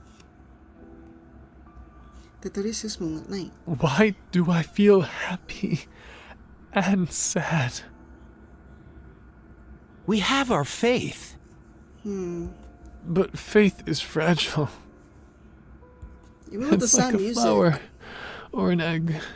One careless moment is all it takes to break it. What's an egg? I can't remember anymore.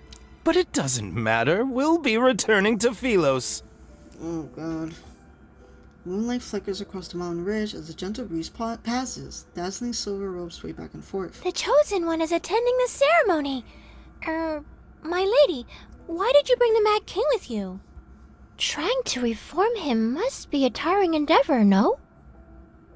I'm unaware of the new rumors that are circulating the city. I respond with a sheepish smile and lower my voice. Rest assured, he has re-announced his old ways thanks to my guidance and spiritual cleansing. The young revenant's expression becomes one of astonishment and admiration.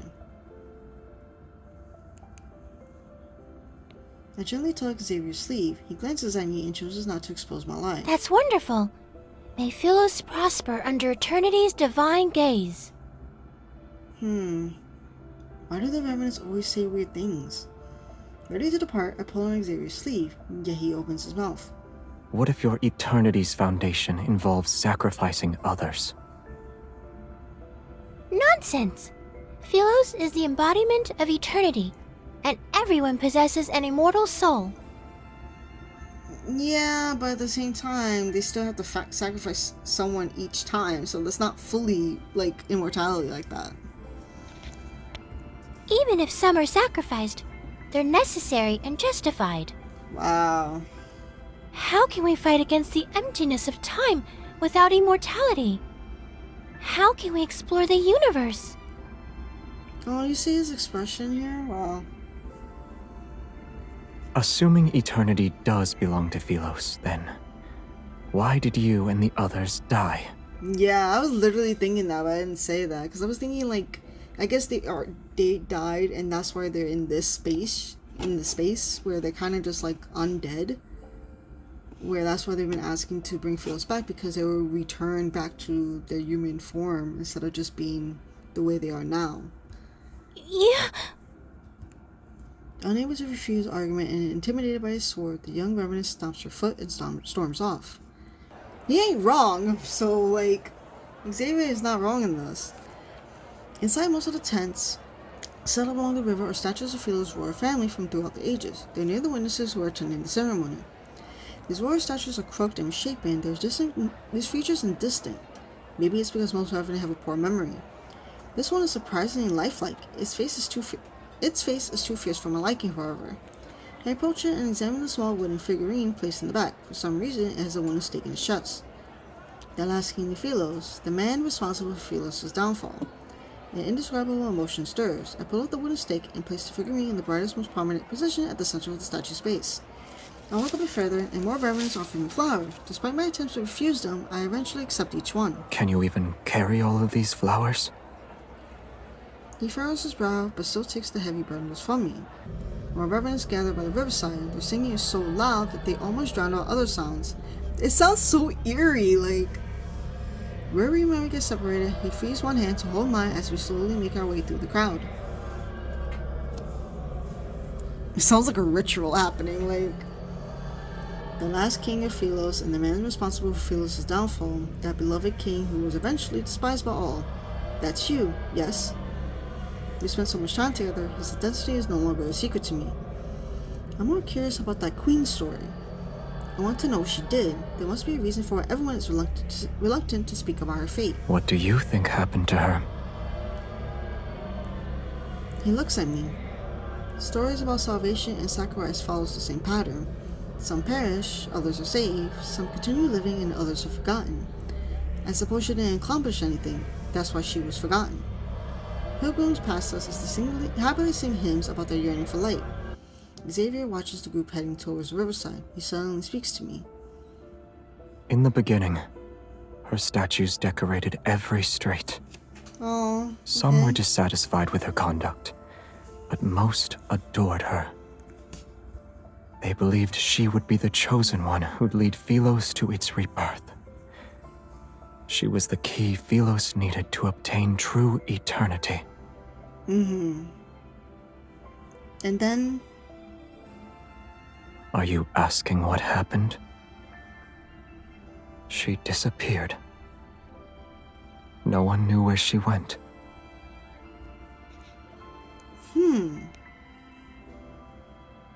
For 100 years, the people thought she abandoned them. Wait, so she just left? Oh, she probably left because she went to look for... she probably went to look for Xavier. Like Lightseeker. For the 100 years after that, the people slowly forgot about her. Another 100 years passed. Her portraits were burned, and her statues were destroyed. They became the stones that paved the royal capital's plaza. After the king ascended the throne, normalcy returned. Yet nothing could change this planet's fate. Yeah, because she was gone, so they couldn't use her. His tone was aloof, yet tinged with scorn. Her sacrifice was nothing more than an insignificant grain in the sands of time. Wow, this is really... You're suggesting I shouldn't let my compassion push me into becoming the chosen one. I don't want to be that kind of person, though. I don't plan on saving anyone either. What? Do you think I'm being selfish? They're already dead. Even if someone could change everything, that person wouldn't be me. You were destined to fail as the chosen one the moment you gave them a modicum of pity. Why do I feel as if you don't have faith in me? Damn, this is really sad. As we talk, several small revenants who recognized me hurriedly approached. Holding the lumen flora they picked out, they asked me to help them weave flower crowns. Xavier has an expression that shows he expected this to happen. I sighed and pushed away the revenants. 1 crown each. Form a line.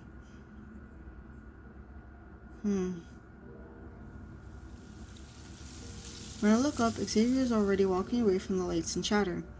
The night wind rustles through the air as his figure quickly vanishes into the darkness. He always arrives without a sound and leaves in the same manner. His thoughts are impossible to predict.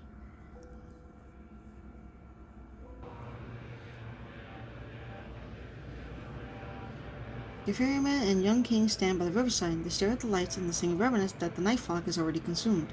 You keep her close. Are you afraid she'll recognize you? Or are you afraid she won't? Oh, okay.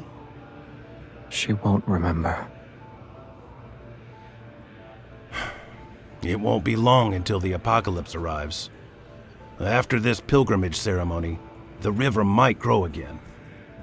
And it might reach the Tree of Life. Do you want to be a witness to that? Should they find a method to return, they'll see Philos is no longer the place they imagine it to be. As the hymn reaches the climax, the boat carrying the pilgrims reaches the center of the river. Amidst solitude and stillness, he turns to look at the elderly man behind him. Isn't it peaceful when there's no one to ferry? For us who desperately clung to life until the very end, being trapped here is a punishment. Yet sinners should atone for those who died unjustly. Am I mistaken? And her? What will you do when she can't continue? At long last, there is something beyond your expectations. When the time comes, I'll have already made my preparations. Damn. Yeah, good. So that's why he was all into her, because he knew this whole time that was her. But she has no memories of her past, and that's why she's trying so hard to find it. Seeing that he doesn't want to discuss it any further, the ferryman sighs and says nothing. Don't you owe me 6 fares now, boy? Your memory is getting worse. It's 7. Huh. Centuries have passed. Yet I've never seen anyone pay your fare except for her. Where to? I won't ask for a coin this time. His boots tread across the moss dampened with night dew. He heads towards a bustling area with night lights and voices. Nowhere. I'm waiting for someone.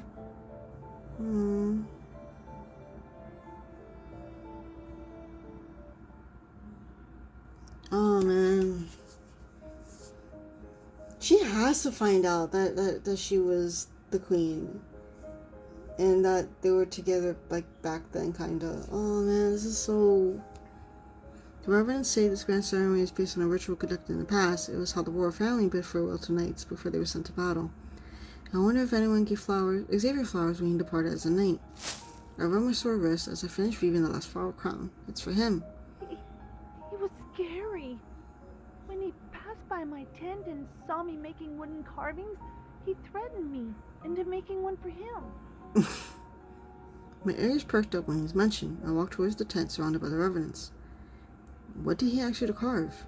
A small wooden figurine of the Chosen One. It's you, my lady. Huh? Did he pay for it? He only gave me a gemstone from one of his buttons. Is he trying to flaunt his wealth? That's really Unbelievable. One gem from his outfit? Wow, that's crazy. He's only pretending to obey you. He'll spend every night cursing you with that wooden figurine. That's an exaggeration, don't you think? Strange yet restless emotions stir in my heart. I look around, but I can't see him anywhere. Songs drift from the rustling forest in the distance. As the moon rises to its apex, the pilgrim ceremony reaches its climax. The chosen pilgrims drift downstream in small boats. They sail amidst the revenants' cheers and songs. The revenants remove the floral wreaths from their wrists and toss them skyward. There is a shower of light that rains down. Did he leave me behind and return already? For some reason, the scene feels strangely familiar, as if there was an even more magnificent celebration in my memory. What's happening to me? Oh, she's okay. Oh, okay. So she's actually like remembering more. Or she's feeling it more. Pain suddenly pulsates through my heart. The violent tremors pound against my eardrums as an unbearable force spreads from my chest to my entire body. Everything before my eyes blurs like paint on soaked paper. Okay, another flashback. Your Highness? Your Highness? Tomorrow is your coronation ceremony. Yes! Okay, so she's actually... Starting tomorrow, you'll be the Queen of Philos. Oh, okay. Before my eyes is not Cinderfell, but a magnificent grand palace. It's as white as snow is radiant. For your coronation, he asked for Jeremiah! 20 carriages to be filled with fresh flowers. I'm telling you this in secret, so you didn't hear it from me. The children he hired lined the streets. They cheered and scattered flowers. Some stood along the roadside, others on rooftops. In the end, the entire square turned into a sea of flowers. Did you see it? Is this my memory? Are they talking to me? But he wasn't there though.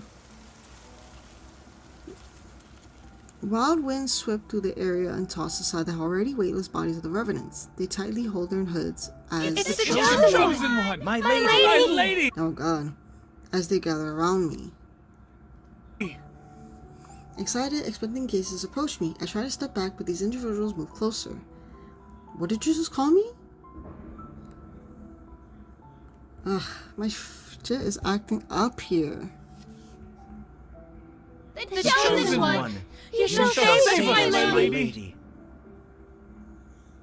Voices assault me from all directions as kindly hands grab at my dress. Their expressions are revealing an urgent zeal. Do you remember what Philos was like?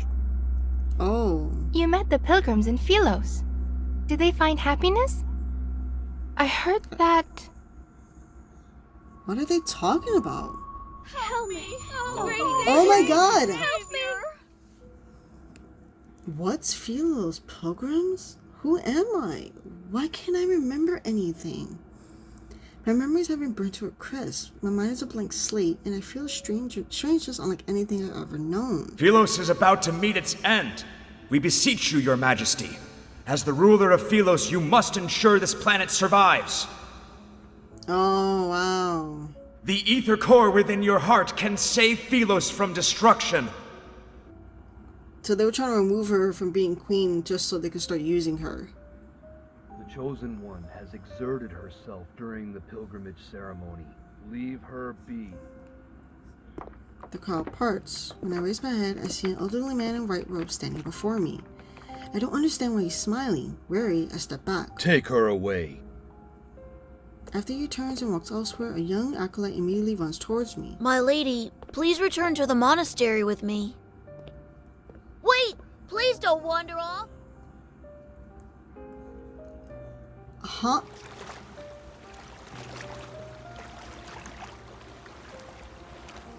I kneel on the moonlit grass and stare at my reflection in the river. The face reflected in the water is unfamiliar. The clothes I'm wearing are unfamiliar. Even the crown on my head is unfamiliar. Oh my god!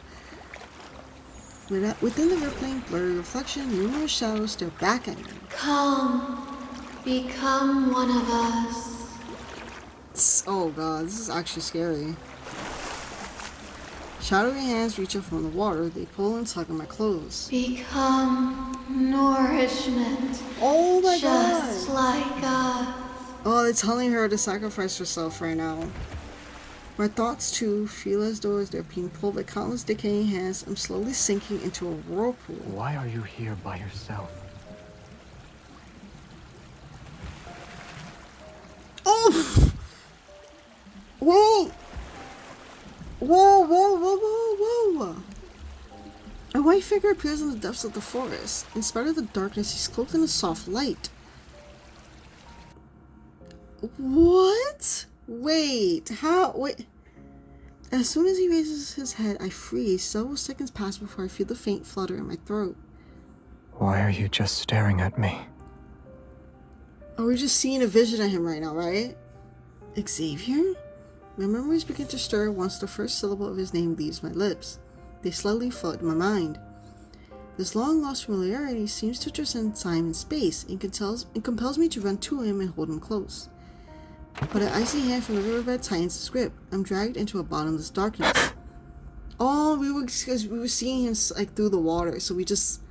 Whoa, this is actually trippy.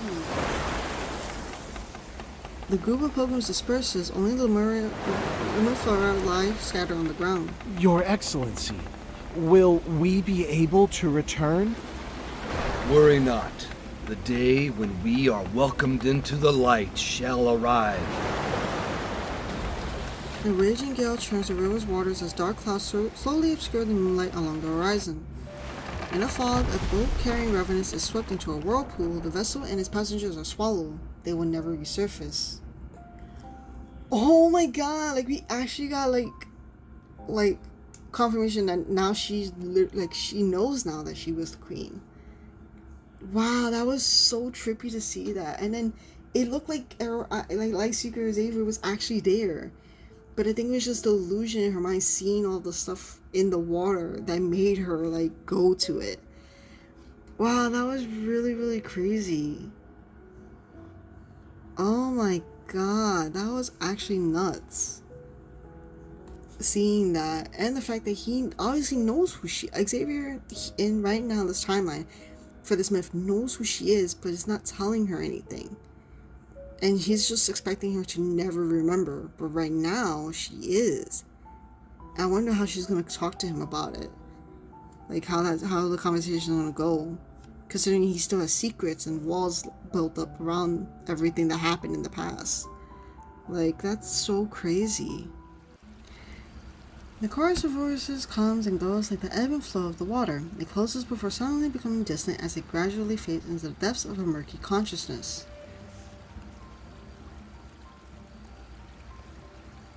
When I wake up again, I find myself lying in the riverside. My sleeves are soaked with cold water. Yes, so she fell in.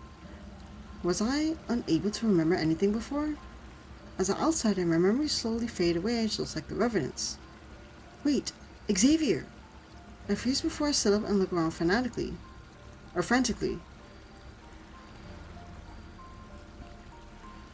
Xavier? No one answers. I stand and start my search. I soon spot a familiar figure in a nearby field of flowers.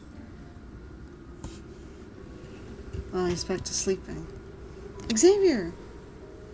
I steady my breathing and stand in front of him. It seems as though he hasn't noticed me. Surprisingly, in a deep slumber, he lies quietly amongst the flowers. Thin whips of black mist are wrapped around his body. It's as if the resentment of countless revenants is corroding him. Aww. His breathing is stable. His chest rises and falls with every breath. He's not injured. Is he actually sleeping? The weight is lifted from my chest. I crouch down beside him and poke the back of his hand. No response. He's always been a light sleeper. He sensed my presence as soon as I took a step in his direction before. But he seemed to have fallen into a defensive slumber this time. I can't help but lean towards him to the point where I only need to look down to see his long, soft eyelashes. You're always stern when you're awake, but I admit you look cute when you're sleeping. The person you like, the one you want to give flowers to. Wouldn't she want to see you smile? I touch the corner of his mouth and imagine what he would look like with a grin. Without realizing it, I start smiling. Aww. Did you say my name? Or was I imagining it? Xavier. Who exactly are you? Oh, this is actually sweet, because she's like...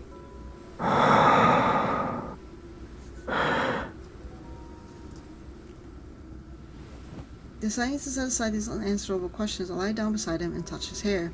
I wonder if she's saying like, oh, he's always a light sleeper and immediately wakes up during her presence. I wonder if her knowing like who she is kinda and seeing Xavier there, maybe it put him into this deep slumber. The strands are entwined around my fingers and I begin tying knots, one by one, for him. Next time you give me a cold look, I'll just think of how you're letting me mess with you right now. As if hearing my words, his brow furrows slightly. Keep sleeping if you're tired. Oh! He suddenly opens his eyes. I loosen my grip, and the half-braided strands of hair escape from my hand. I like how she was just braiding his hair while she was sleeping. You... He gazes me in the darkness. He doesn't speak, instead up to stare at me for a long, long time. It lasts for so long that questions appear in my mind. Is he trying to confirm something, or is he waiting for something? You're here. Oh, look at the little smile he did. Oh. I had an incredibly long dream. I followed my teacher into battle. And then I journeyed through the starry sea. Oh, man. When I returned, you were gone. Damn, this is actually heartbreaking. His voice is soft and hoarse. It still carries traces of that dreamlike days. So much happened during those 300 years in your absence. I don't even know where to begin.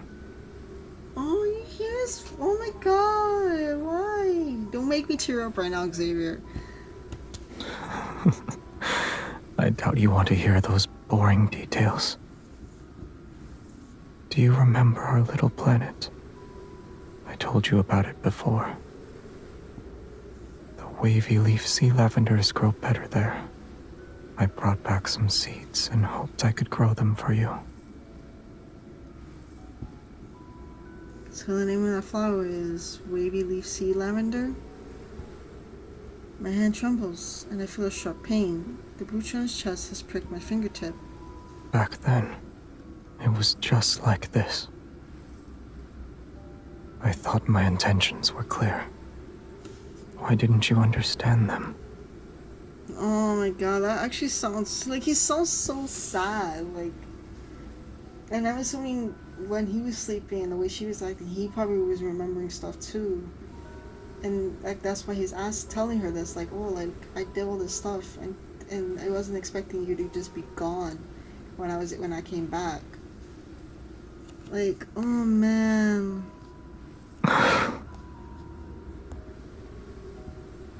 Maybe I'm the one who's foolish. I should have been more direct from the beginning. He gently holds my finger and carefully wipes away the drop of blood. When we last saw each other, you said you had feelings for someone. It doesn't matter to me yet.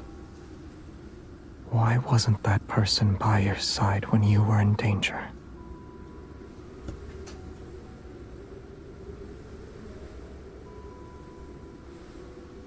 Wow, this is actually hurting my heart. What in...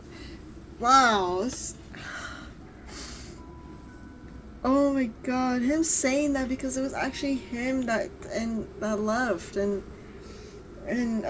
like one of the last sentences that my secret myth was like, oh, like my star is gone because he left me, and she was waiting for him to return too, and he didn't return until it was too late. Oh man, this is actually hurting me.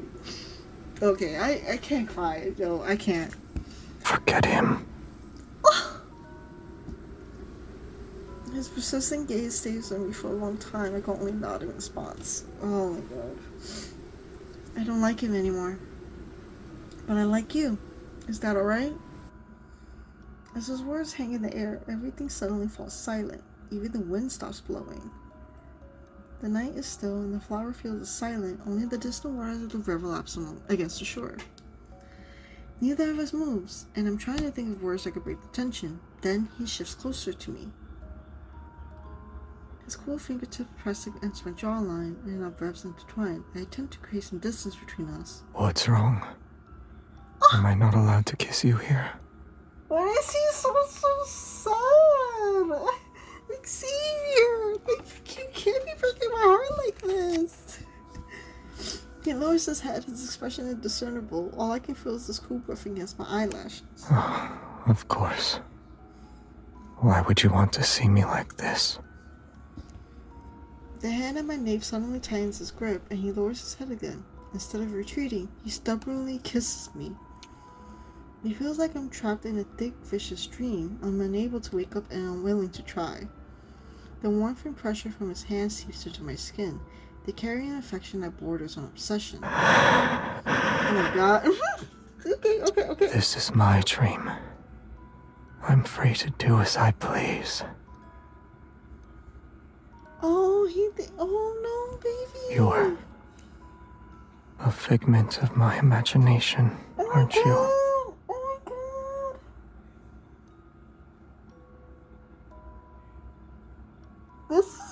This is actually sad. Oh my god. I feel bad for Xavier here. Oh my god. Oh my god. Okay. Stop!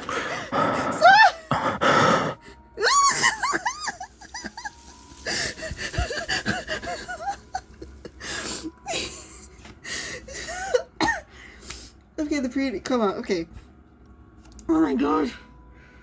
As our lips touch, I catch a glimpse of the floor gently swaying. The wind has begun to stir again. Oh my god, that was it? Why did that chapter broke my heart? Oh my god, that broke my heart. Oh my god, he still thought it was a dream, and that's why he saw that stuff. He saw her, and that's why his voice was so soft, because he thought like he was seeing like the love of his life, like normal, not this time I think. And oh my god. Oh yeah, because I don't think they never specified that they had like the feelings for each other, but I think they knew that. Like he knew that. I thought like they knew this, but I guess not.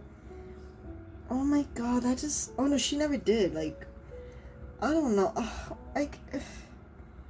That actually broke my heart. Like seeing Xavier being like, why the person that you in love with wasn't by your side when shit, you know, went down. And the thing is, like, that was you. Like, you left, and he did come back, but like I said, it was like too late at that point. And apparently whatever happened was that she ended up disappearing, but it seems like they were trying to sacrifice her even when she was queen of Philos. And it's just like, Oh my god, that just broke my heart seeing how Xavier was acting and being. Oh man. The ceremony ended and those pilgrims were never seen again. The elders in the monastery declared the ritual a success. It was an auspicious sign since the Chosen One appeared. The revenants celebrated every night. The city was filled with statues of the Chosen One in all sizes overnight.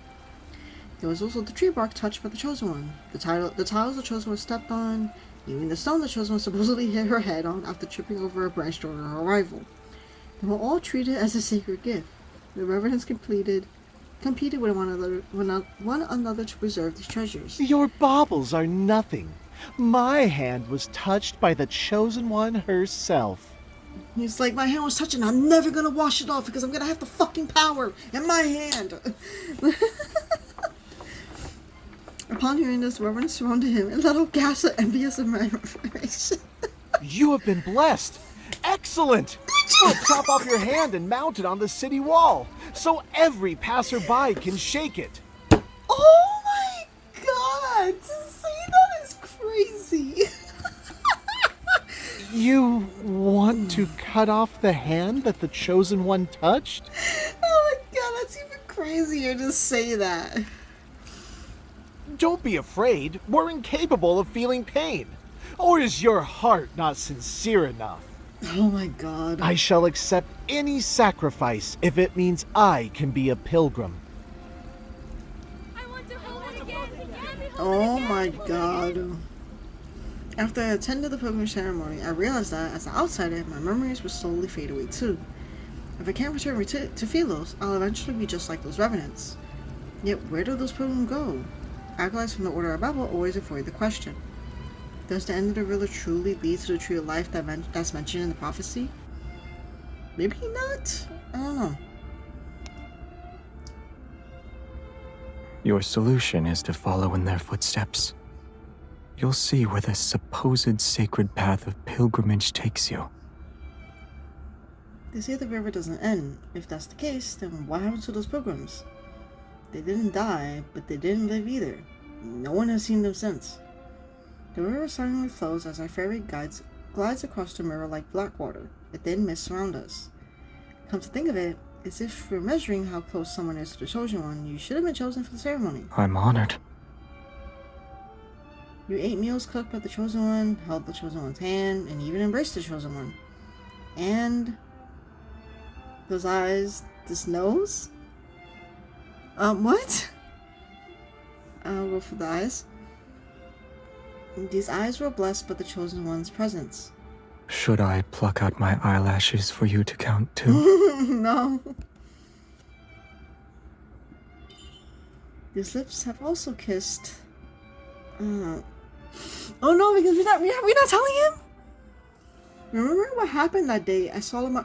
Oh my god, we're not telling him that even happened to him. He just thought that was still a dream. Oh my god. Oh my god. You don't want to continue? You actually don't remember anything. He responds with an expressionless look. Then he turns away, and his voice, with an unexpected tinge with a hint of resentment. You're the one who doesn't remember anything. Why are you being so pouty with me? Not wanting to argue, I focus on what's more pressing at the moment. I need to figure out what happened to those revenants. If anything that causes the water of the cinders sinks, perhaps the path they sought is there. How did you get this boat? Or rather, how did you convince someone who doesn't accept credit to lend you this boat? It's a long story.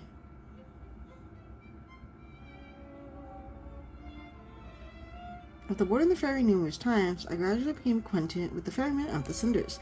Occasionally, when he wanted to rest uninterrupted, I would volunteer to take over. He didn't agree to it at first and always refused with a cold expression, but as time passed, he eventually let me handle it. When I encountered residents who wanted to cross the river despite lacking coins, I didn't turn them away. I asked them to tell stories as a form of payment. When he discovered this, he always turned a blind eye. As for his background and why he serves as a ferryman for this river, I've asked him out of curiosity before, but he always refuses to talk about it. Okay, so we helped him out. You know each other? You can say we're old acquaintances. It sounds like the old acquaintances from Philos. As we gradually sail away from the city, we can see the desolate forest to the west is burning. A gray smoke rises skyward. More ravenous nights have been gathering at the edge of the forest, and the strife is becoming more prevalent. Consumed by resentment, they fight each other with the hatred from where they were alive. Their screams echo amongst the dead branches and falling leaves. As the bishop foretold, signs of the apocalypse are once again emerging from the ruined city walls. I was unaware you were skilled at ferrying. After the boat hit a submerged shell and spins several times, he can't bear to watch anymore. He takes the oar from her hands. I lost track of time. Black clouds gradually cover the full moon, and the scenery around us grows increasingly dark and desolate. Something's not right. The boat creaks, and the river's current becomes turbulent. Startled, ravens fly in all directions. A chill creeps up from the water's surface and latches onto my skin. After passing through a dense fog, the river widens. It's as if we arrive at a bottomless sea. Where are we? The water charged violently like an untamed beast. The looming threat of danger is palpable. I don't want this. I don't want to be trapped here. Join me. Become part of these dead waters. These voices, where are they coming from? Wait, don't fall in. Under the water's surface, countless invisible hands seem to reach up. Hatred pushes them to maliciously toss our boat back and forth. I grip the edge of the boat with all the strength I can muster. Pain pulsates through my chest without warning.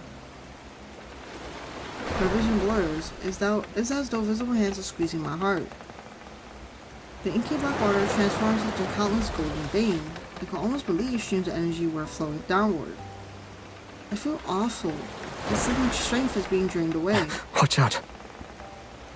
The increasingly violent currents strike our boat. The river's surface discards its serenity and transforms into a massive whirlpool. At that moment, I'm like a seed. I'm plunged into a darkness unknown to all. When I open my eyes again, I find myself curled up in a warm embrace. My capsized wooden boat somehow glides smoothly along the riverbed. Mist reminiscent of a veil accompanies us. I can hear the rapids and foam washing over sharp reefs, but I can't see the dangerous shallows. On the other side of the river, Cindersfell's shores fade from view, and despite being underwater, I can feel the moist air. The current gradually calms. Our boat continues to move along the dark underwater passage for a time before finally hitting a shallow bank. Where are we? Xavier steps onto the shore first, then he turns and helps me stand. Careful now. If you fall in, you won't be able to float back up. Despite the fact that the water here barely reaches my ankles, the cave before us seems endless. Strange, tiny particles of light float in the air. Warm and bright, they feel oddly familiar. I can't believe this energy was once a part of me. A profound realization washes over me. Perhaps this is the sacred path of pilgrimage, the road that returns to Philos. Okay, are we getting closer to?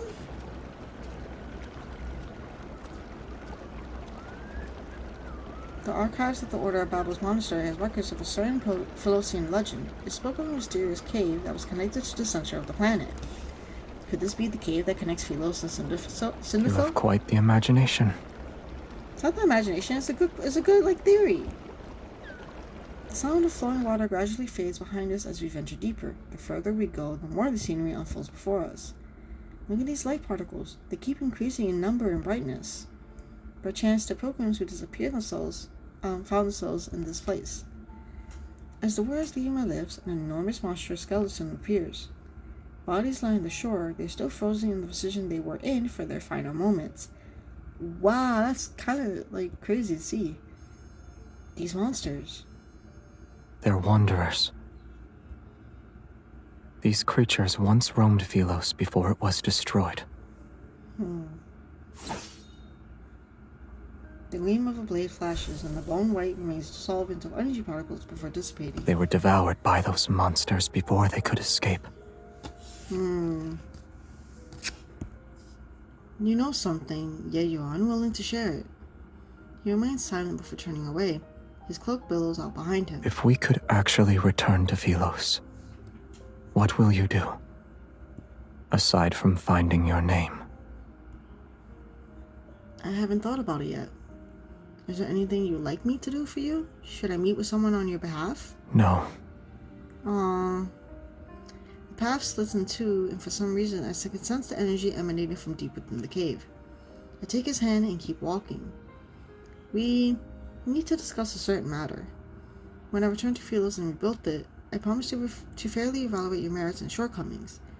I'll start by revising the historical text. The historians abandoned their duties and wrote pure fantasies. And then?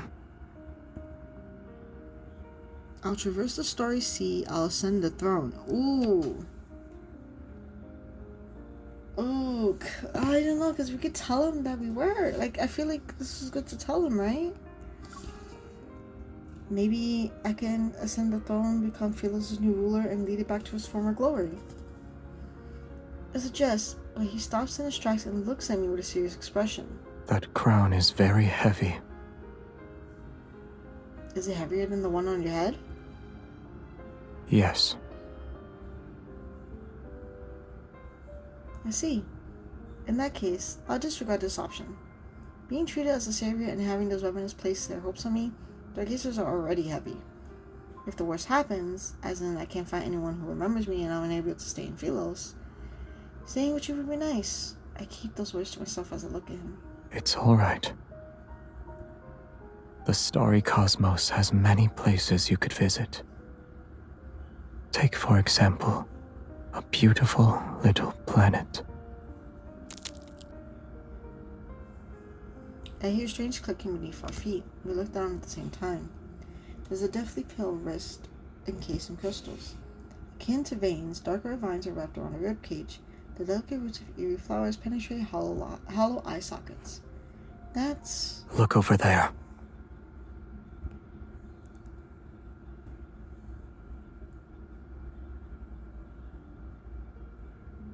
In the distance, a twisted tree looms. It isn't a real tree, but one formed by countless crystallized skeletons. They're stacked and entangled with one another. The twisted forms are similar, for they step on those beneath them in a futile attempt to reach for something on high.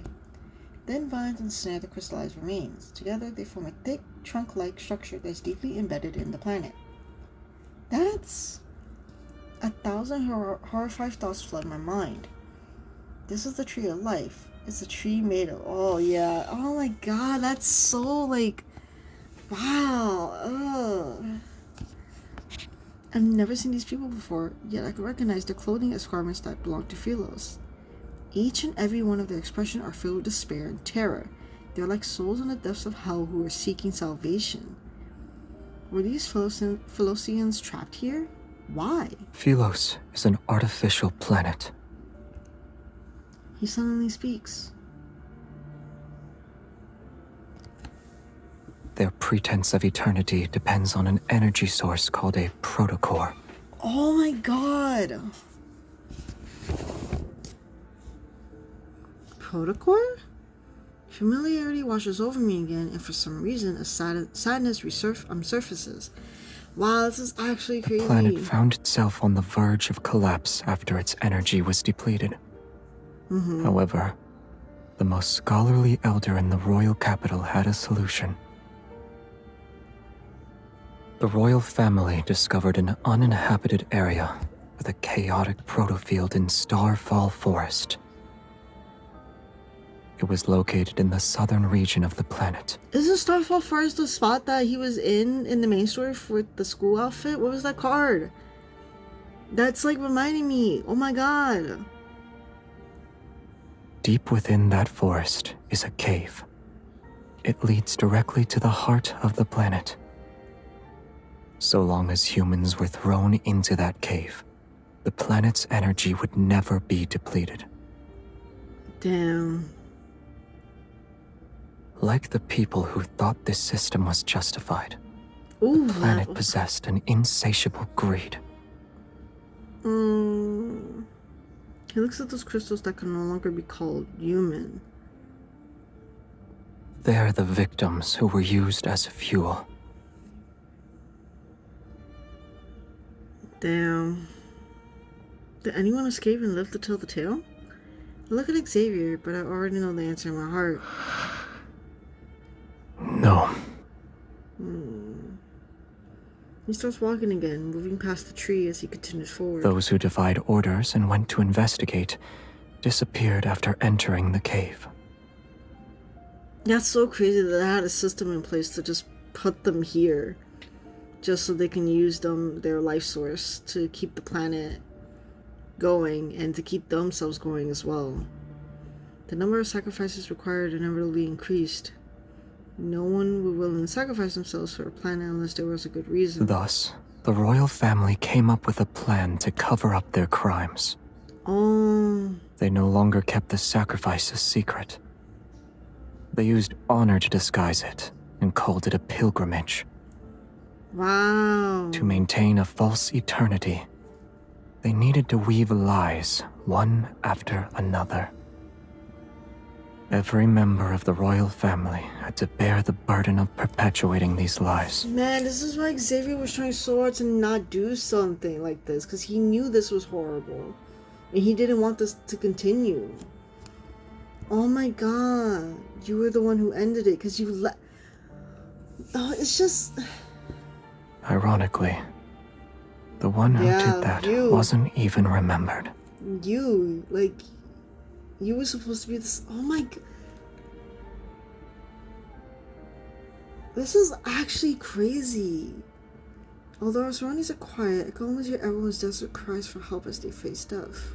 Now you know the truth. Do you still consider Philos your homeland? The chosen one! My lady!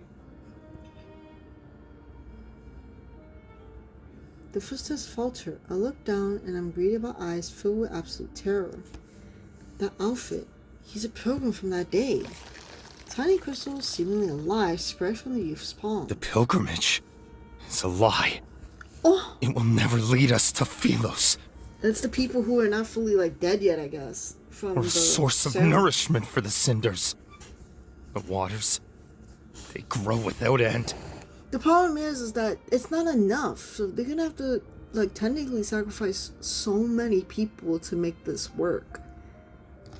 Because it's not enough to give, like, 1 to 2 people, because that's literally not a lot for a whole, to do a whole planet. That has to be, like, a lot of people to be doing, and that's crazy that they're, at first they were doing it in secret, and then after a while they decided that, oh, let's just embrace it and celebrate it as like a huge honor to be to sacrifice your life for this planet and the people here, when you probably don't even care. Like, only then will it reveal the true path. You are the last one it needs, my lady. You can lead us back to Philos, yes? My lady? Oh my god, this is actually, like... It's making me nauseous slightly because I feel queasy about the whole situation. He kneels before us and presses his forehead to the ground. Why won't you save us? You traitor! Watch out. Oh no, that's so... Oh my god. Xavier wraps his arm around my waist and pulls me back. His sword draws a black and golden arc. It rushes forth and slices the figure's waist. The pilgrim, who's transformed into a wanderer, falls to his knees. He prostrates towards the tree as if he's worshipping it. The crisis has passed, and the lie behind the pilgrimage was exposed. Yet I know that we can never return to Philos.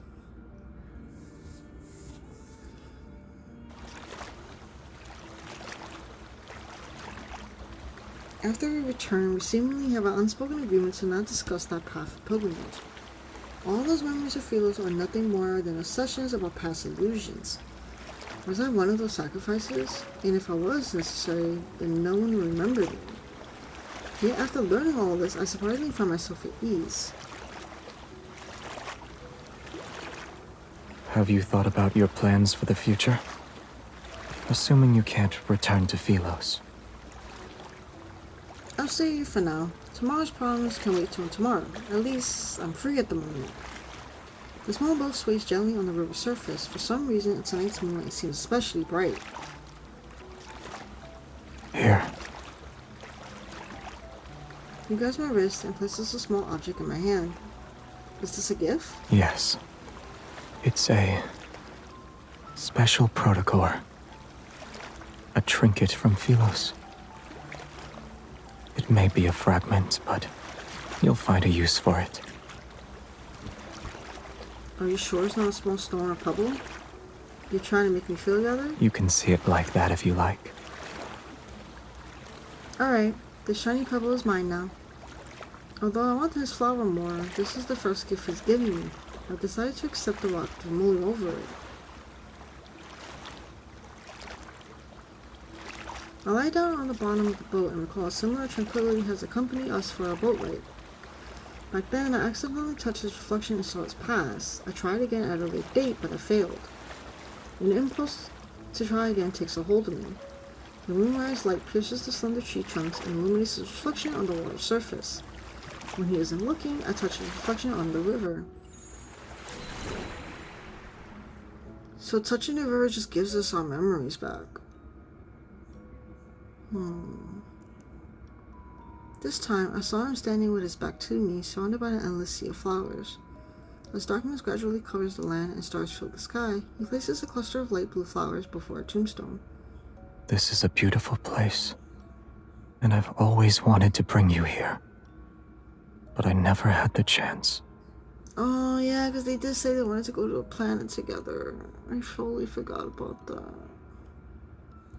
I couldn't find you, and I didn't know if you'd like the scenery here. I'm sorry. Damn, don't hurt me, man. Like, ugh. His voice softens as his fingers slowly trace over the engraved text on his tombstone.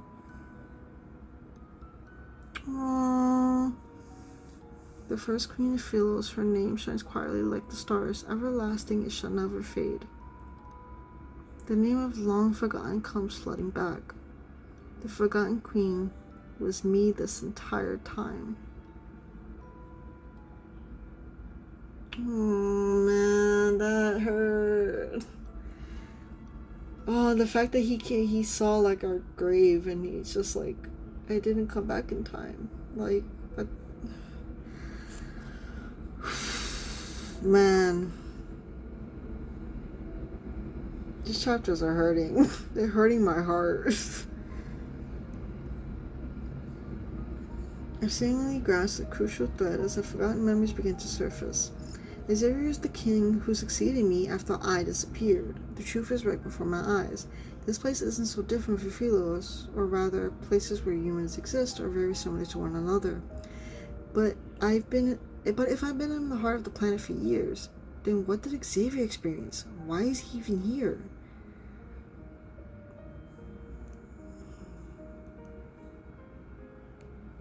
Little by little, I pieced together the truth from the forgotten tombstones scattered across Cinderfell. The story continues.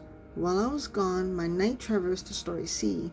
My knight put on that dusty-covered crown. Then my knight became their king.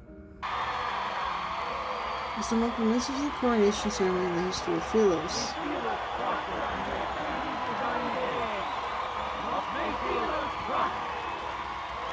His decisions and achievements sent echoes throughout the cosmos, and during the test of time they have spread far and wide. The people gathered in the square, bathed in the sun's brilliant radiance, to dance to the rhythm of drums and wind instruments until midnight. Only when the radiant moon hung high, its light making the city walls of color balloons, did he finally leave the courtyard.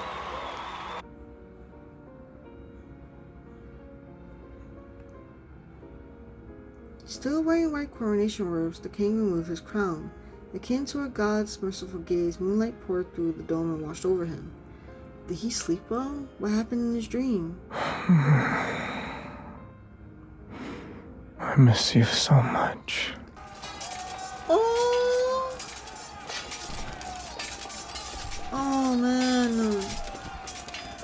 After that, my knight picked up his sword. Monsters and rebels fell one after another to his blade. A new world order was established. Following centuries of war and chaos, Philos was ushered in a dreamy golden age. They adored and praised him. The ballads spoke of his wisdom and brilliance. All knights swore the loyalty to him. He was given the title Sentinel of the Stars. Yet in the end, they stormed his castle and his sorcerer grove. Knowledge was lost, the world order crumbled, and war raged endlessly. He sat on his throne as a prisoner. Alone, he bore the weight of his crown. This was the downfall of Philos and the story of his life.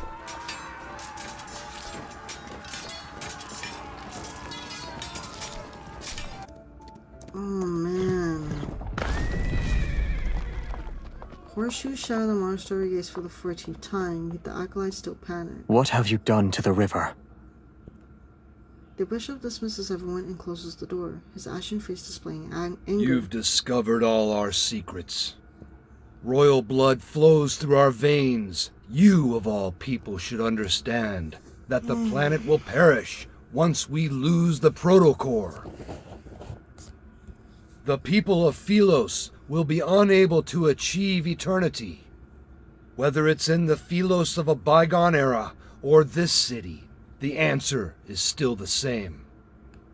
The waters of the cinders and the planet's core can open the gateway to Philos, so long as they're nourished, of course.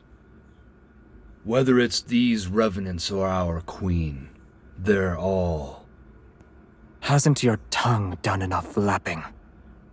You want to kill me? The guilty must atone for their sins. The tip of the sword is pressed against the bishop's throat. He steps back and he looks up to me with a cold, stern gaze. Have we truly sinned? You dare to claim the kings of Philos were free of sin? Those moronic subjects were asleep. They were obedient, and they wouldn't scream a thing. But you woke them up and told them there were no deities to look up to and no roads forward. Don't you deserve death? Open your eyes. The chance to save Philos is within our grasp, and yet you want to destroy it again. The planet can die. Let it all return to naught. A world that can only survive through sacrifice should have never existed in the first place. You can't bear to see her die again. That queen you failed to protect. Damn, this hits. Her heart nourishes those poor revenants in the river, and it's our most precious sacrifice to the heart of the planet. If we throw her into the cinders before the last full moon, we can return to Philos once more. So many have already been sacrificed. She's been sacrificed once before. What's wrong with sacrificing her again? The problem is, Xavier's in love with her. And two, it's still wrong. Like, he still doesn't like, even if he wasn't like in love with her, he really doesn't like this thing either. Like, you were the crown prince of Philos. I'll let you be the king. Your tired rhetoric never changes. This time, we'll find out if it's your call or mine. The planet needs nourishment if it is to survive. Both you and her are suitable for that role. If you want her to live, you know the price you must pay.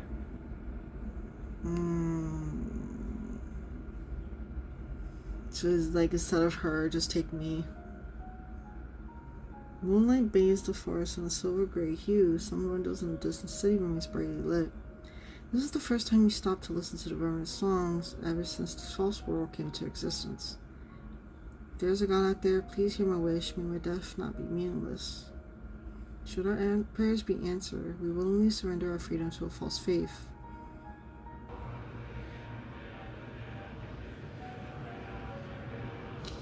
Night falls and the Revenant's hymns tremble with the rustling leaves. Moonlight appears dimmer compared to before. In the garden, that single way-leaf seed lavender remains exposed under the moon. A lot of time has passed, yet the flower still hasn't bloomed. Yes. Is it because there's no light?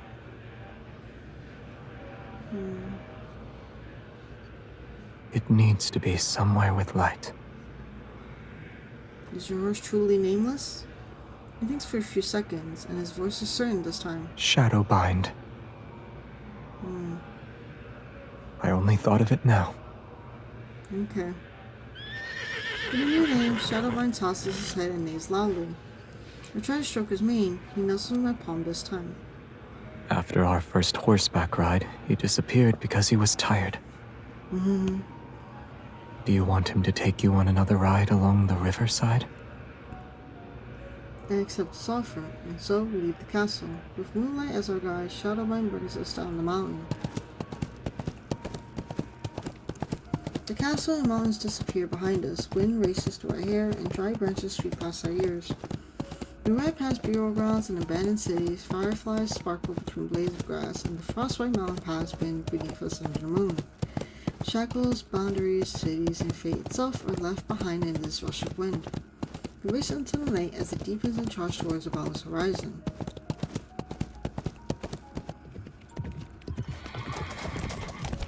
I'm so astonished on how the story is going. We pull Shadowmine's reins as the moon rises. We sit side by side in a field of flowers near the riverside.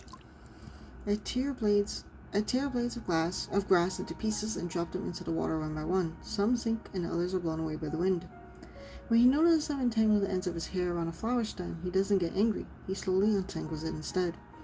A moment later, he plucks a blade of grass and tickles my cheek with it as if to punish me.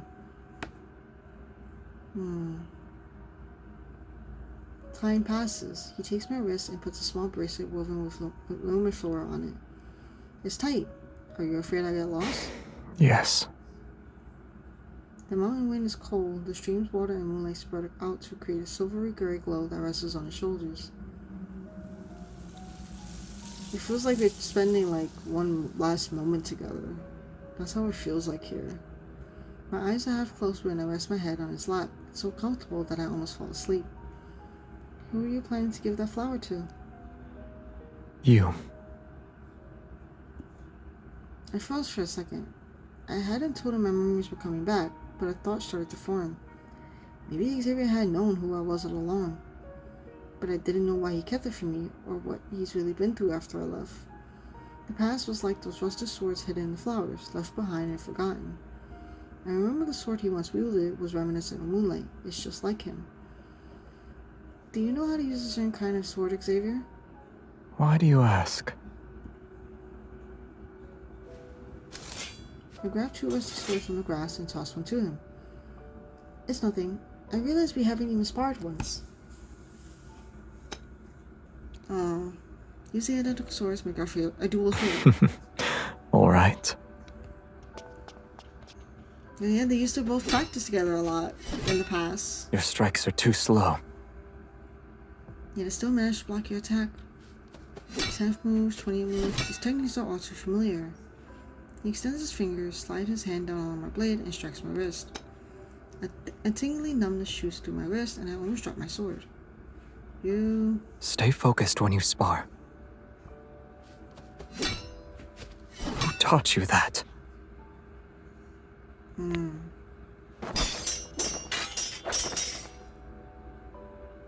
He's distracted. His sword spins through the air after being knocked away. I pressed the advantage and rushed forward. I ran my shoulder into him. Grass scatters and fireflies swirl into chaotic spirals of light as he stumbles. Unexpectedly, he falls onto a flower bed. The tip of my sword pierces the soul into his face. The duel ends with me as the victor. I think she did that to see if she remembered her fighting since she was a knight in the past. I suppose the prophecy was correct. Xavier, I truly am destined to defeat you. A deal's a deal. The city is now under my control.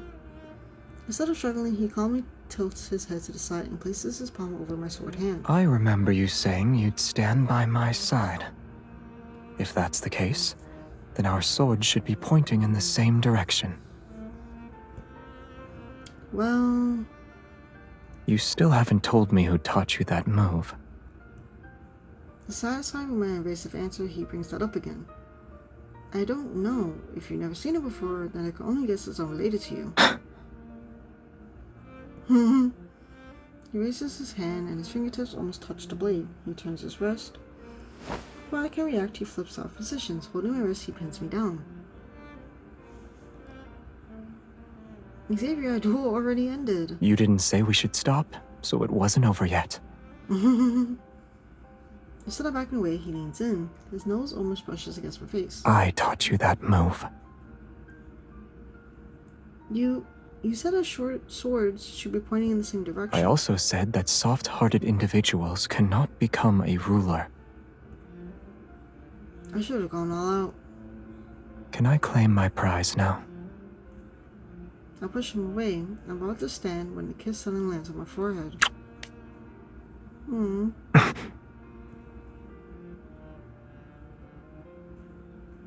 You'll hit me if I do that? I'll do it more often then.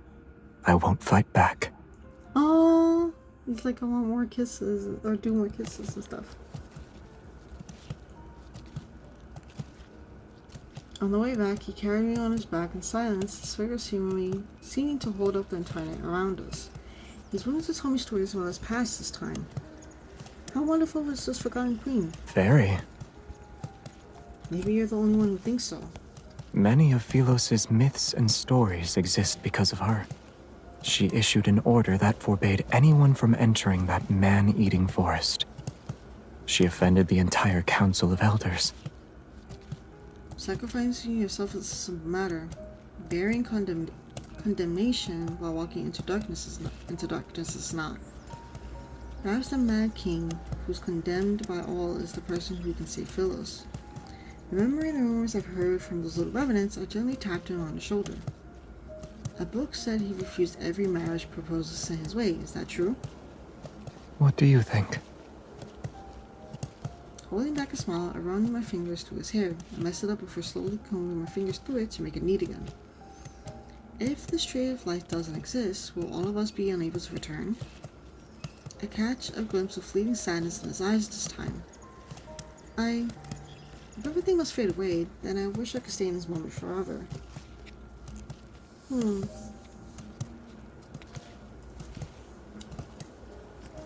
We return to my room after walking through the moonlit corridor. The firelight gradually dims, and its last embers casting a gentle glow on his peaceful expression. He leans down and kisses my forehead once more.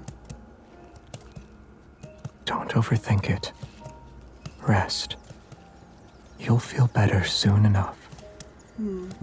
And when you open your eyes, you might realize this was all just a dream. My eyes feel as heavy as lead. I'm sleepy. Yet why isn't Xavier going to bed? He has never felt exhaustion before? Good night. I'll see you tomorrow. Yes. We'll see each other tomorrow.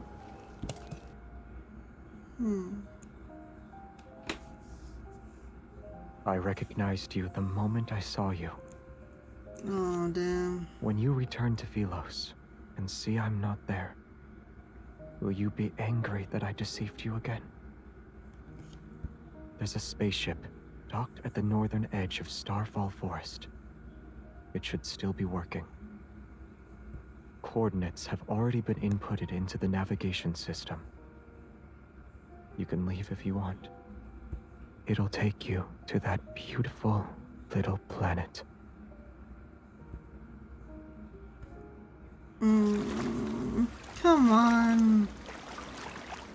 When I wake up again, I feel a boat swing beneath me. I'm alone. An elderly fireman sits at the stern. There's a dull ache in my heart, and my memories are blurred. I don't know who I am or where it came from. I look around. The river, cave, rock, shores, everything is unfamiliar to me. Where am I? Who are you? I look at the ferryman. I feel like I know him, but I can't remember who he is. What happened? Once you cross the boundary between life and death, the rest of the journey is yours to walk alone.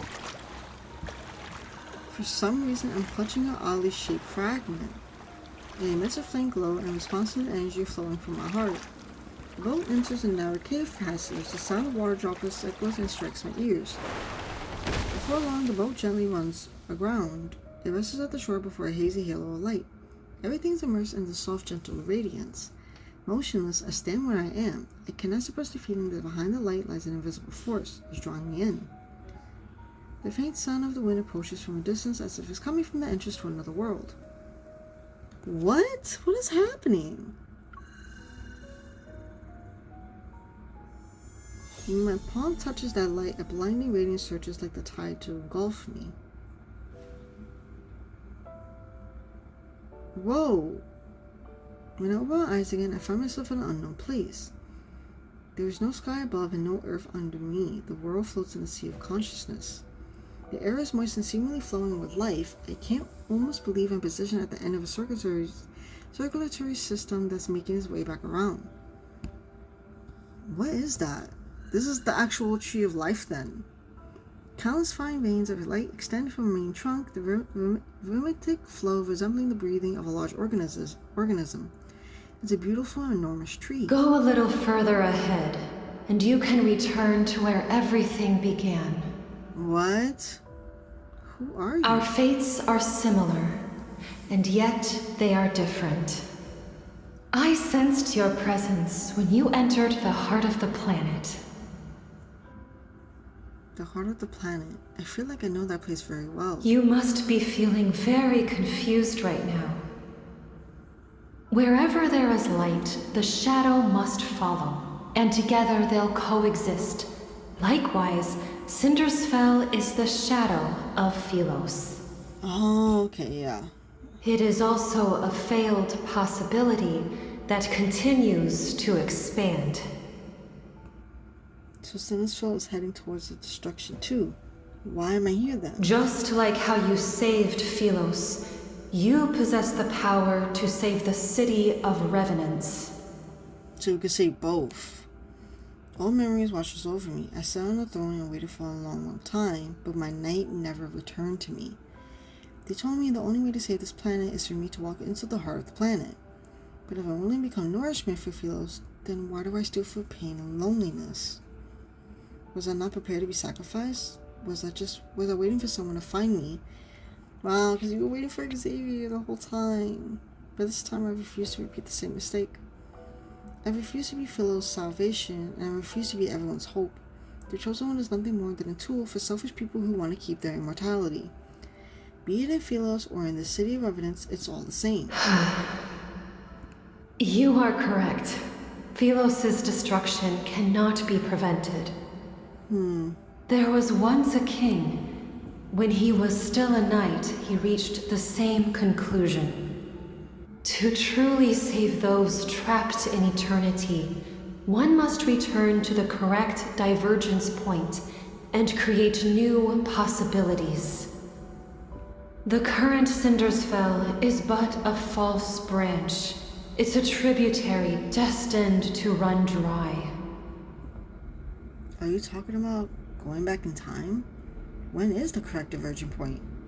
So that's on the soft side. The two of you chose different methods to save the planet. Oh, Neither was right nor wrong. Wow, this is really interesting. But salvation should never be achieved through sacrifice.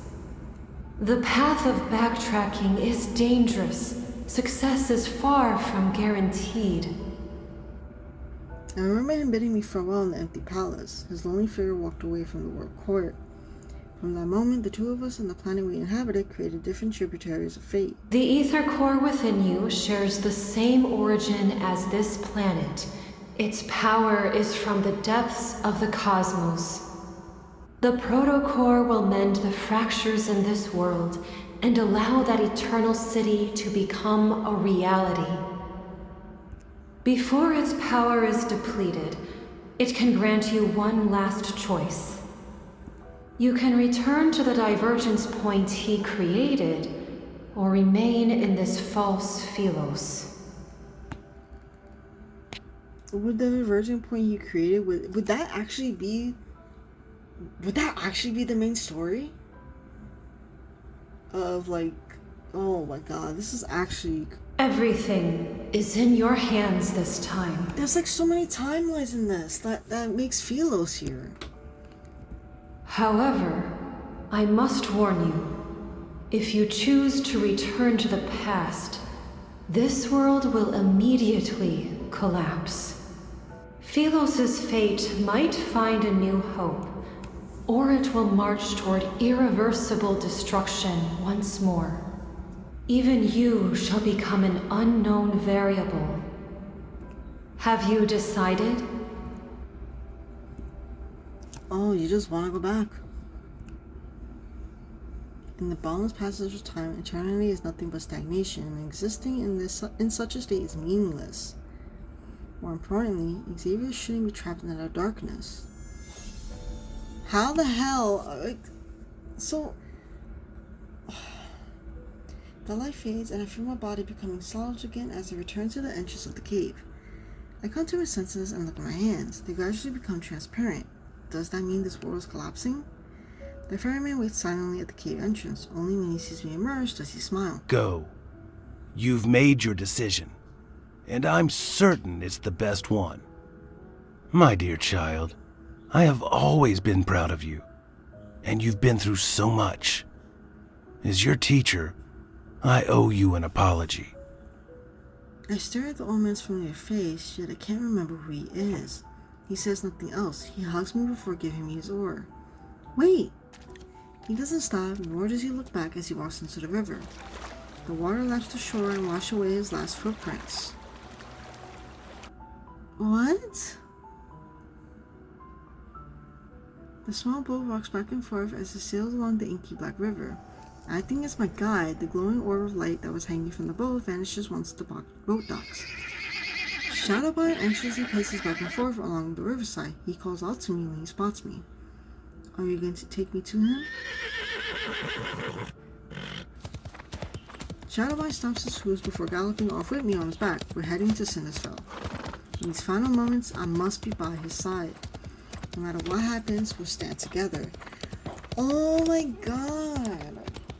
So the last Kindle was just like the very last moment of being with that particular Xavier then. Because we were trying to go back to the past. What? Oh my god, I can't wait. Oh my god, this is gonna be... The wind sweeps across the wasteland, the sky is drenched in blood red light. In the distance, battle standards lie in the mud, revenant knights stagger between mountains of corpses. No one knows when the horns of war sounded. On this night soaked in unnaturally bright moonlight, the revenants are reminded of the great battle that destroyed Philos. The king who destroyed Philos is the sinner who destroyed eternity. You decided to face me alone. Shall we make a bet? Let's see if these people you're trying to save, in spite of your tainted reputation, believe in you or me. Oh, survivors of Philos, your former king has rendered your sacrifices meaningless! Hordes of revenants walk. They drag their stumbling feet as they approach the city walls step by step. Broken arrows and spears lie scattered across the ground. Meanwhile, he's encircled by thousands of revenants. Countless spears are thrust towards him, countless blades slash him. The revenants have been consumed by their hatred and despair for too long. They needed any sacrifice to pay the debt they owed to the dead. The Sindersfell was never meant to exist. It either belongs to the living or the dead. The light blade that once protected the kingdom has transformed into the dark blade that slays the deed. Before its collapse, he sees the protocol to me along with Philos' last chance of survival. From that moment, I was the only person who had access to the diverging point and return to Philos. Yet he will remain trapped within his madness and eternity's embrace until the apocalypse arrives. The master sword roars as he slashes and cuts, and he drills one revenant sword after another as they launch towards him. However, the revenants slowly realize the blade that once struck fear into them can no longer reduce them to ashes. Wow! Silence lasts for a moment, then they erupt into a frenzy. That sword is no longer the arbiter of death. It cannot be destroyed. There is no need to be afraid. They celebrate, they howl, they surge like a wave towards the lone figure who still stands with a sword. So Xavier is just fighting all of them here. He turns his head, his gaze passing the flames and smoke of battle. When he makes eye contact, surprise appears on his face. How did you... Why did you think I would go somewhere without you? I spurred Shadowbind through the revenant horde. Without any hesitation, I charged towards him. As I patted the sect, I leaned down and grasped his wrist. I pulled him up behind me in one swift motion. I'm the one holding his hand this time. As our powers resonate, light swiftly coalesces and form into a blade. Streams of light wind along the back of the blade. Power surges and boils between our palms. Before the revenants can launch towards us, I grab his hand. Together we raise the sword once more. Two swords of the stars were always meant to point in the same direction. Oh, because he always says that. Oh, in battle. Now you two remember, you can die together. Philos doesn't need traitors. May you have an audience with eternity.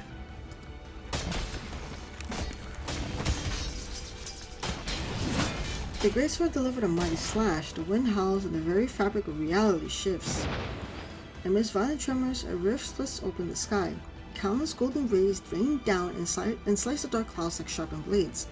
Philos' apocalypse shall descend at long last. The light! It's the light! It's the sun!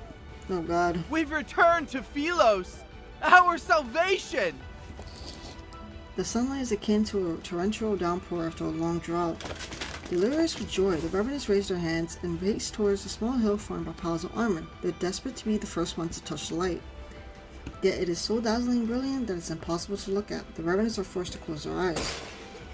The black armor covering their bodies start to crack. They have his lungs, and there is another crack, and a third crack appears. Crystals rapidly spread across the skin that's touched by light. They reach the shoulders, chest, and arms. It burns! Monster! I've become a monster! No! This is a wanderer! God. Is this the price they have to pay? Their faith that forged from lies, a pilgrimage built upon flesh and blood, all of it leads to an even more absurd death. The overwhelming flood of light knocks them down and breaks them. In the distance, atop a pile of armor, a lone figure remains. He sways as he's about to fail, yet he struggles to stay upright. The eternity of Philos! It cannot! It cannot! That body, which channeled the power of Column's revenants, is like an arrow at the end of the light. However, it stubbornly maintains a master spectral form. In his despair, he tries only to see a light blade tear through the heavens. It rushes towards him with an overwhelming force. Light blades differ out of heaven and earth. Time seems to freeze in this moment. Then there is silence. Shadowbind, who's beneath me, vanishes. As I'm about to fall into the shark pierce below, a hand grabs me. Xavier! The radiance of the sun and the moon emanates from his body, yet the heavy blade in his hand could no longer be lifted. The world falls into silence, only he and I remain. He goes beside me. He silently looks at me. He opens his mouth as if he's trying to speak, but he can't utter a single word. I realize it's the first time he said my name since I arrived in this world. It's been a long time. I wiped away the tears from the corner of my eye, yet more replaced them at a quickening rate. I don't understand how he can laugh while saying those words.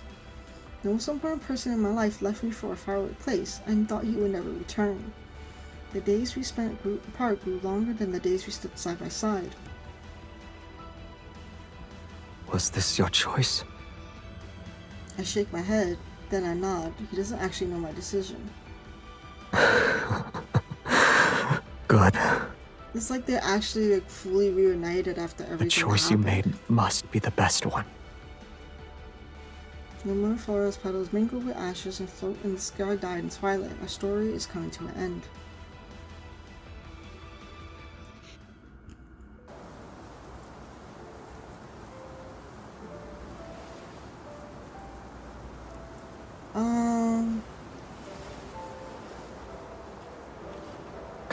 You said my shoulder was cold and a hard pillow, and yet you slept for so long. Do you like this one? I do like it, but... Oh, he's so cute. You have a unique way of showing affection. I'm just testing how it feels in the moment.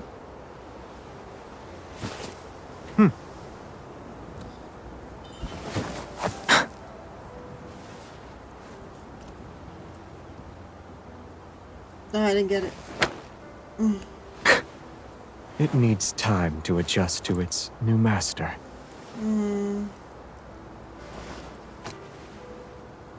It managed to strike the crown, has good durability, and is good as a sword.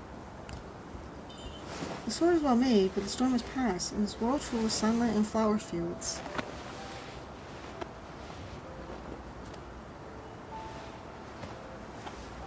We don't need it.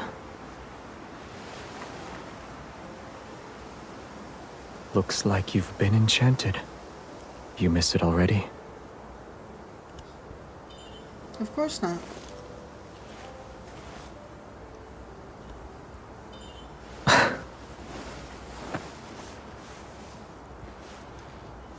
My hand would look weird if it's not holding a sword. But now, you gave me the best answer.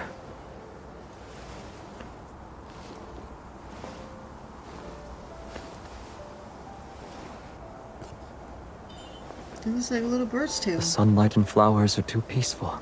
We could use a lively friend. If you only have one bird, it might fly. Make another one.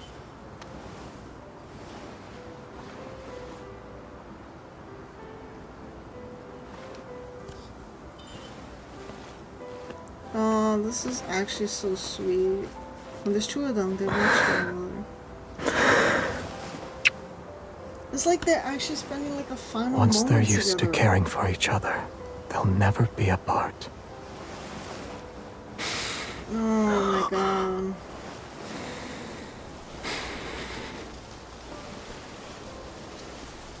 Like, I'm so happy for them for they actually get their moment, but the problem is they go, oh my god, that's startling. That's so, oh my god, that's so startling, the fact that it just goes from beautiful to like instant, like, because you know that that's not right. Your face is so cold. The sun is coming out. We won't be cold for much longer.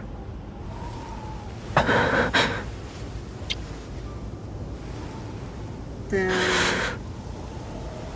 We'll always be together.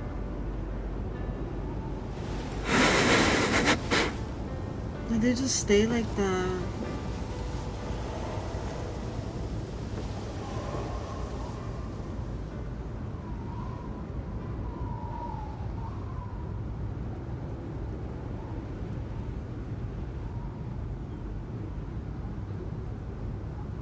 Man, that's oh my god. It's like them finally reuniting at the Why do the knights always say, "May Philos prosper under eternity's divine gaze"? Is it because we have very, very long lives? In Philos' oldest historical records, eternity doesn't refer to one's lifespan, but rather the stories of humanity. These tales are told by both the living and the dead. The living gather the embers left by those who have passed away. The footsteps of the dead echo in the dust. Their stories shall be recited by poets and told by travelers around a campfire. When their names are spoken once more, only then will their unfulfilled ambitions, unexpressed love, and unsolved mysteries transform into stories that are passed down for generations. And to eternity Oh god, and to endure the test of time can be seen as a divine miracle. has always been about stories that can immortalize humanity's joys and sorrows.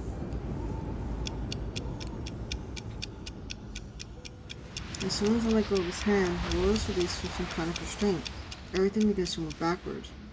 My consciousness is plunged once more into that familiar darkness. But a beam of warm light gently lifts my body. In the rapidly flowing river of time, I witness many miracles I've never seen before. A tree learns to stand again from the scorched earth. A bird breaks free from the mud and takes flight. All the wilted flowers and faded colors return to the hands of knights rushing to meet their beloved. Time life regrows in this magnificent tapestry of fate. Time radiates outward with countless pathways leading back to the past. So everything slows down once more. At the very last moment, I hear a gentle voice speak. Thank you for choosing him. and move forward.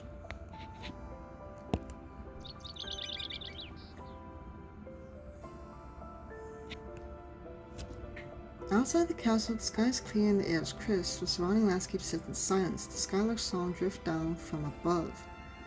This day is no different from yesterday, just like countless other days that have slipped away in Philos. A small boy kneels amongst the wildflowers. He struggles over the sword that's taller than himself. You had a selection of weapons presented before you. Why did you choose the sword? Don't we seen, baby? It suits me. What the fuck? Philos' royal family has always upheld the tradition of honing martial prowess. Throughout all his training, he showed a strong aptitude for swordsmanship, as he was born with those nimble, graceful techniques that are already ingrained in his heart.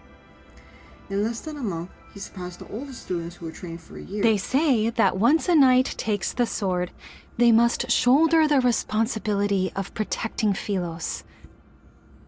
She slightly bends down and looks into the child's somewhat bewildered eyes. She smiles while stroking his wind tousled hair. Is that the kind of person you want to be? He follows his mother's gaze towards the corridor. It's lined with shining golden portraits of past Philosian kings. Should I?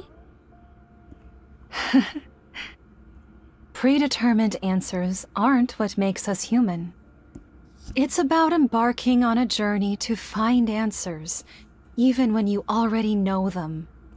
Even I don't know what kind of person you should become. Where can I find that answer? She holds his hand for a moment, then she lets go and leans down to straighten his wind-ruffled collar. Go to the paths you've walked, the people you've met, and the very depths of your heart. The farther you travel on your journey, the closer you are to that answer. The young boy nods. He sort of understands. When that time comes, will I know why I'm supposed to wield a sword? Yes. However, a sword is still a weapon. It can and will harm others. Knights wield swords for their king, and kings wield swords for their country. You shall have peace in your heart only when you wield your sword for the choices you've made of your own free will.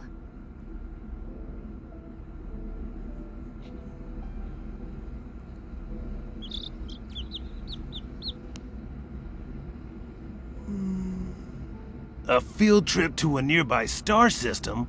Who came up with that excuse? He did. I did. All of us did. I don't sense a hint of remorse from any of you. Face the wall and reflect on your actions. Xavier, come here. Yes, sir. Was Traceback 1 your idea? Yes. The backtrackers and the secret base under the library were also your doing. Yes. I must have committed terrible sins in my past life. How else could I have ended up teaching self-righteous fools like you? Wanderers have gnawed this planet inside out. Why are you pretending you can't see it? It's not your turn yet. Shut your mouth. Stubborn little fool. A kingdom will not capitulate to anyone, not even its crown prince. You will be abandoned by the royal family the moment you turn your back on them. Have you truly thought this through? I know what I need to do. I guess Xavier thinks he's some kind of savior. You're only making these grand statements because you were born with wealth. This has nothing to do with you. You're jealous he's the crown prince while you're nothing but a forgotten hooligan from a branch Oh, I see. Is it because you lost to him today? Matters involving the royal family do not concern you, peasant. You have no right to criticize us. All of you are so... Can you put the arguments aside for once? Or am I the only one who actually wants to embark on this voyage? And then Soren's here because we found out from the Xavier update he was part of the backtrackers, which was, the group that Xavier was leading to help figure out to get back to Philos. Or at least restore Philos back. Nearby, their friend looked down with a smile and recorded the empty quarrel among the backtrackers in the Knight's Handbook. Even when they settled on this name, they were almost ready to brawl because they thought it wasn't catchy enough. As Xavier looks into the distance, his thoughts drift to a space between the leaves where a small bird is singing high above the branches. He feels as if the river of time that endlessly flows has come to a standstill. The chirping birds, the drifting clouds, and the wind gently rustling treetops seemingly freeze. He turns around and gazes at the green fields at the foot of distant mountains. For some reason, he thinks he hears someone calling his name. Yet under the dapple light shifting through the leaves, there is only one fruit that has fallen. That brat hits too hard. Oh, I almost forgot. I won't tell her about the backtracking, don't worry. What happens between us doesn't involve you. You! This is what I get for trying to be nice.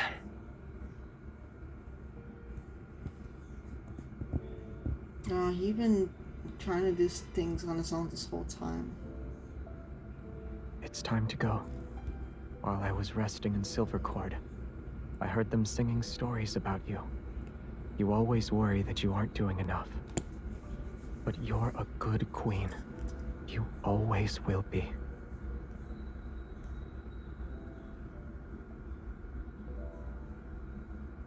Down. Outer Space East. Traceback 2 is preparing for launch. We'll be traveling to a universe that remains unknown to us. Stars swept by us to window one by one. During a long voyage, most interstellar travelers chosen to enter sleeping pods, only one does not. Although there are countless moments of lightning streaking across stardust, he sits alone in the cockpit. His thoughts are indiscernible. When passing a beautiful 8-star cluster, he doesn't look back. When passing a star that's about to be born, he doesn't look back. When passing the floating, faintly glowing dust in the cosmos, he still doesn't look back. The space-life frightening fastest through the long, seemingly endless deep-space tunnel that's akin to a river that flows forever. It carries him to an unknown destination. But in the universe where time still has an end, he must have gone to where I am. I'm like, this has to have connected to right when, like, in the main story now. And it took that long.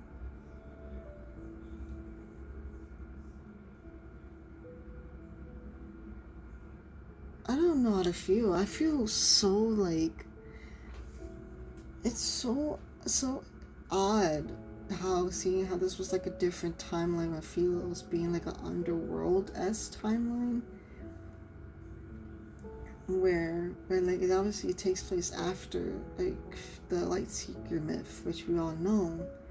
But this is so weird seeing the differences between them, and that like this girl, RMC didn't know who she was because she lost all her memories, and she found out who she was, and then she had a chance to go back and figure out maybe a different way to like restore things.